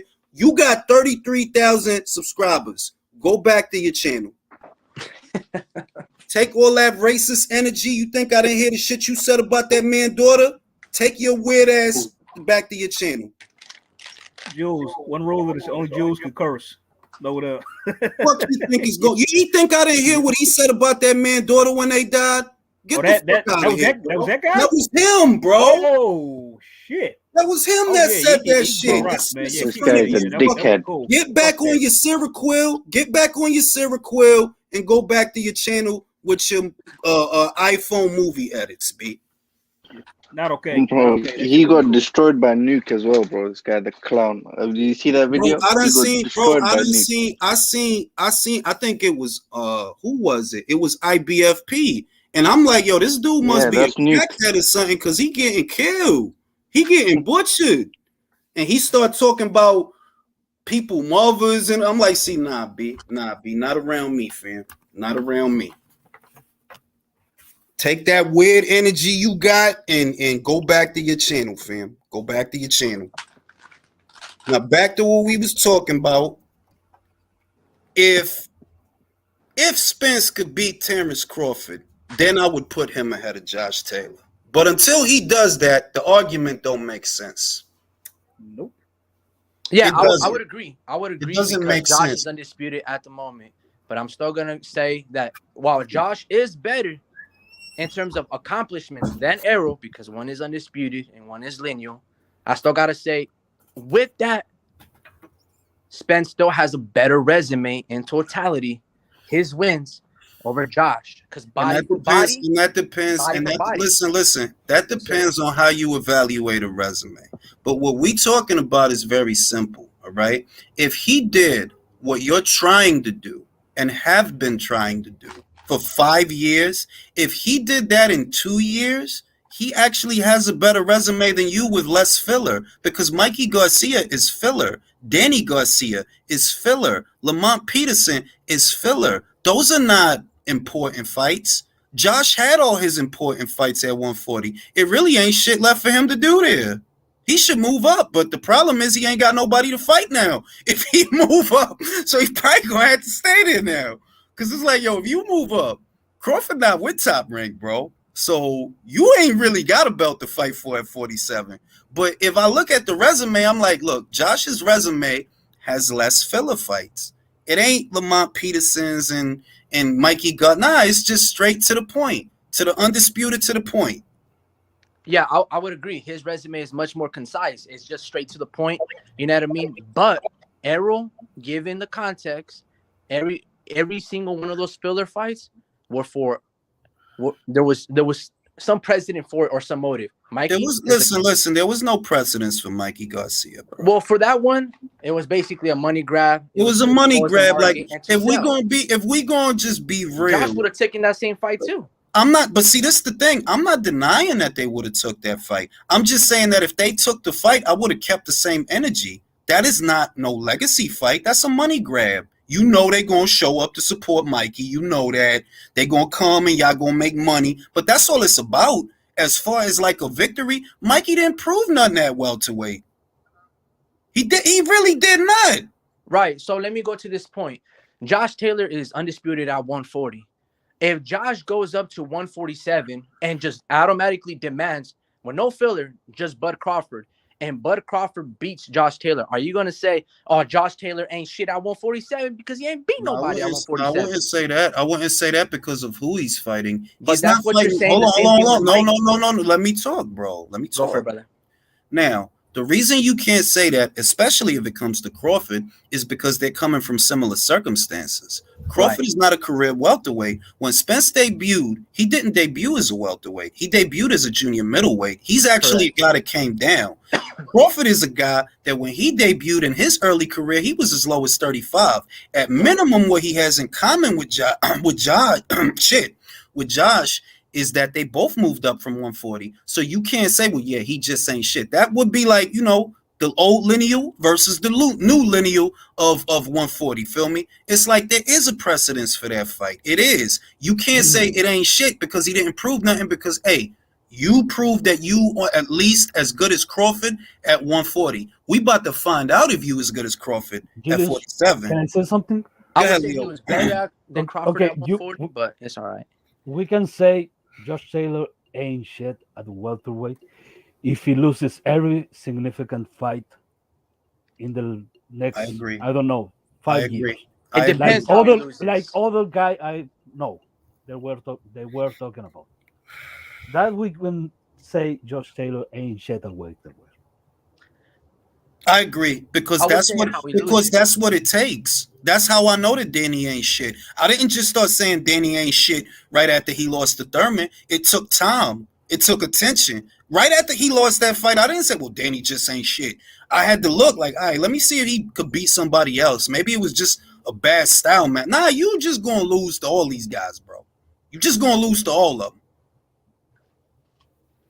So And if Josh, let me just make the point and I'm gonna pass it back. If Josh would have go to 47, right, and he just start losing at every solid welterweight you put him in there with, then we could say like, yeah, at 47 he ain't shit. At 40 he was a guy, but at 47 he ain't shit. yeah, and the problem with Danny Garcia is okay, you been losing with all these guys, but you can still fight guys that have promise that can balance the scale and make another guy at least have some resume, like Tutsenis, like big, Yeah, like Berger Ortiz, yeah. like the Butaev, Stanionis, some of those guys, but you don't want to fight any of those guys. Like the best thing I think Josh Taylor could do now is beg Kell Brook for a fight because it ain't no belts to fight for. So the least you could do is fucking make money because you're not going to get a Conor Benn fight. Conor Benn is with Matchroom, and in the UK, you with Sky. Sky been fucking with Brook. So if shit don't work out with Brook and Eubank, you need to fight that man at 149 because you ain't going to fight for a belt for a while, bro. Like you really not. They said that because he became undisputed, the WBO gave him super status, which means that not now in 2023 he'll be up for mandatory. Crawford will have to fight him if he's still champion and he's still there, but that's not till 2023, bro. I don't even know if that man could keep making 140. So it's like, yo, dog, like just fight Brook, bro. Call Brook, get him in the By ring. then, somebody long? should be undisputed at 147. Yeah, but yeah. By We hope by so. 2023, yeah. By 2020, because that's I when hope it's so. Paco already said the shit. He said it in a tweet that like, yeah, Josh got the status, but it's not, the fight is not due for another 18 months from the date that Crawford fought Porter. So when I looked at it on the calendar, the 18 months, we talking about 2023. The Man, that's a whole long year ass time. Crawford That's is a long clear. ass time, man. That's a long ass time. Yeah. So you might as well fight Brook, bro, or Florian Marcoux if you want to. You know what I mean? Because you ain't got shit. Like motherfuckers don't say it enough, but he's fucked. Like, yeah, you fucked. It's either you gonna keep making 140, and we don't even know if you can really make that, or you gonna go up to 147, try to work it out. And I don't even like, will Florian Marcoux really fight this dude? Nah, they wouldn't let him. Like, nah, Maybe you're not, ready. but I think Okay. what Josh can do is just solidify himself, get more muscle mass, just wait it off. I know he's just getting married. Just wait it off, get more muscle mass, and increase his defense, and better solidify his 1-2 or defend the 1-2 because that's all Jack Catterall was hitting him with. So I mean, he can buy himself time and just take a little vacation, boom, and come back 2023 and be set for 147 for the big dogs. What I think that he didn't do is Josh Taylor, the whole time I've been watching him since he been with Cyclone, he used to throw lead hooks. Like he wouldn't even always jab his way in. He'll throw like a lead hook, like he'll do a little shuffle, throw a lead hook.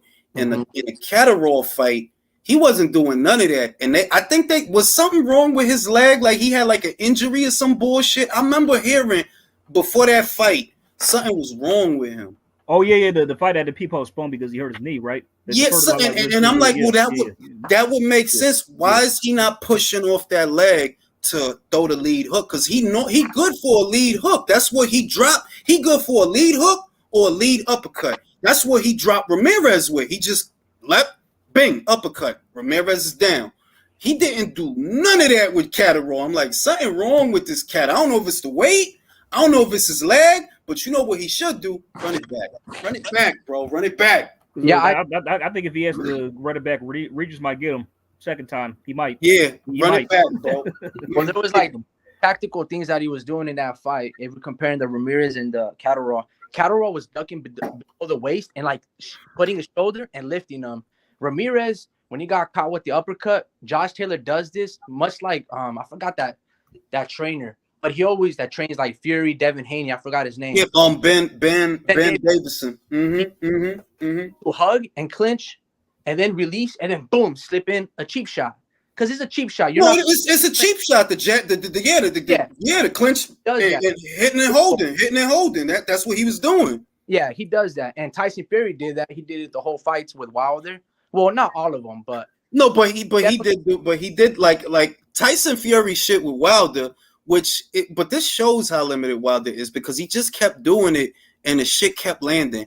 Jab, and then hold. Yeah. And then they'll break it up and then jab, and then hold. And that was the fight, bro. That's why when they said fight of the year, I'm like, y'all wilding. All he did was jab, and hold over and over till Wilder got tired. And those tactics to lean your weight on somebody and initiate and clinch, those are illegal. Klitschko did a whole. Not really. It depends on the ref. Like I said, it depends on the ref. It depends on the ref, bro.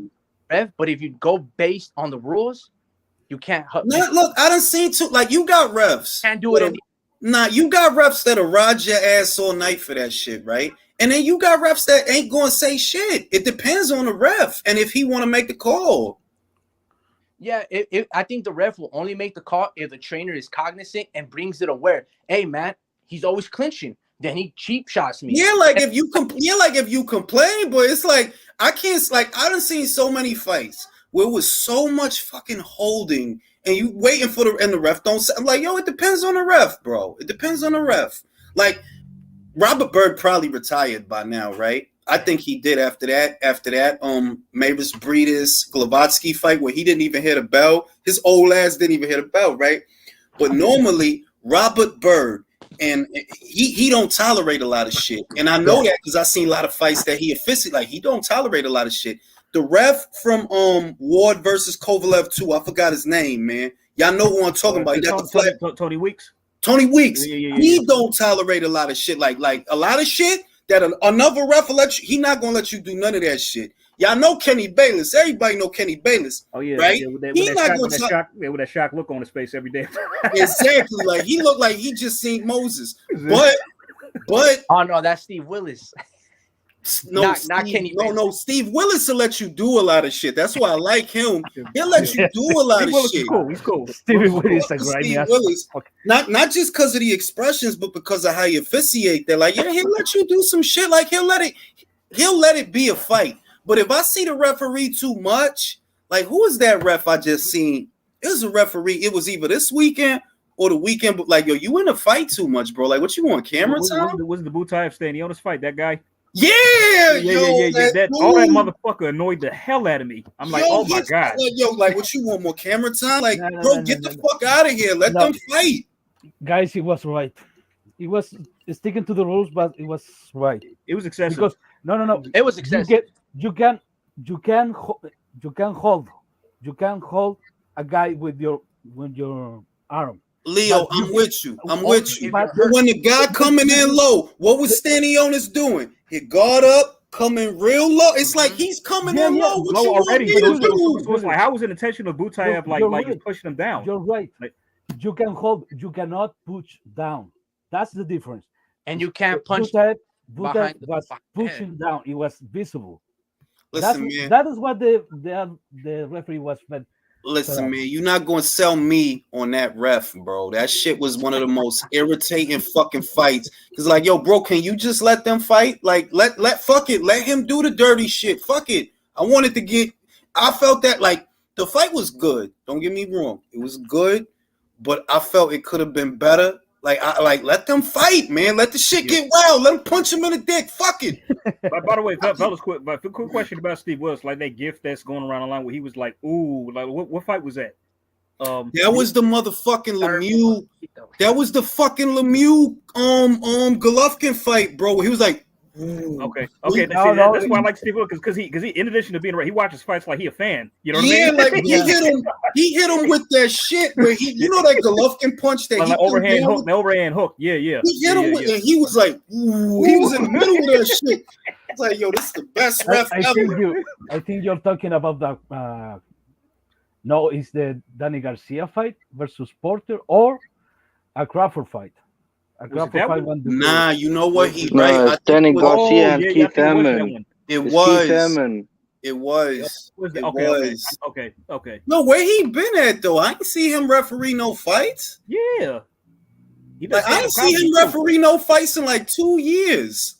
He does stand up too as well. He's pretty funny. No, I seen his shit. So, yo, for those that haven't seen it, Steve Willis stand up is on YouTube. He's a New York cat, and he's he funny as shit. Y'all should watch that shit. He funny as shit. Like it's like legit funny, not even like aha. But anyway, man, we've been at this shit too long, and my ass hurt. So we'll leave it right here. My ass is catching a cramp. I've been in this fucking chair. Oh, okay. Before you go, go, Julius, I want to say shout out to the homie Ricky because he keep it polite. I don't agree with everything he said, but at least it's not that fucking weirdo like other guys that come to your panel. Oh yeah, like that. Like y'all don't know that dude that I just, bro. That dude is a super troll. Like he do like what he do. He'll go to people's channel for attention and then try to start some fake internet. Like now, like listen, my kids is in the living room. B, stay the fuck where you at with your schizophrenic shit. You know what I mean? I don't got time for that shit. Gentlemen, always a pleasure. Always a pleasure, yo. Pleasure, guys. Okay. Nos vemos. Bye.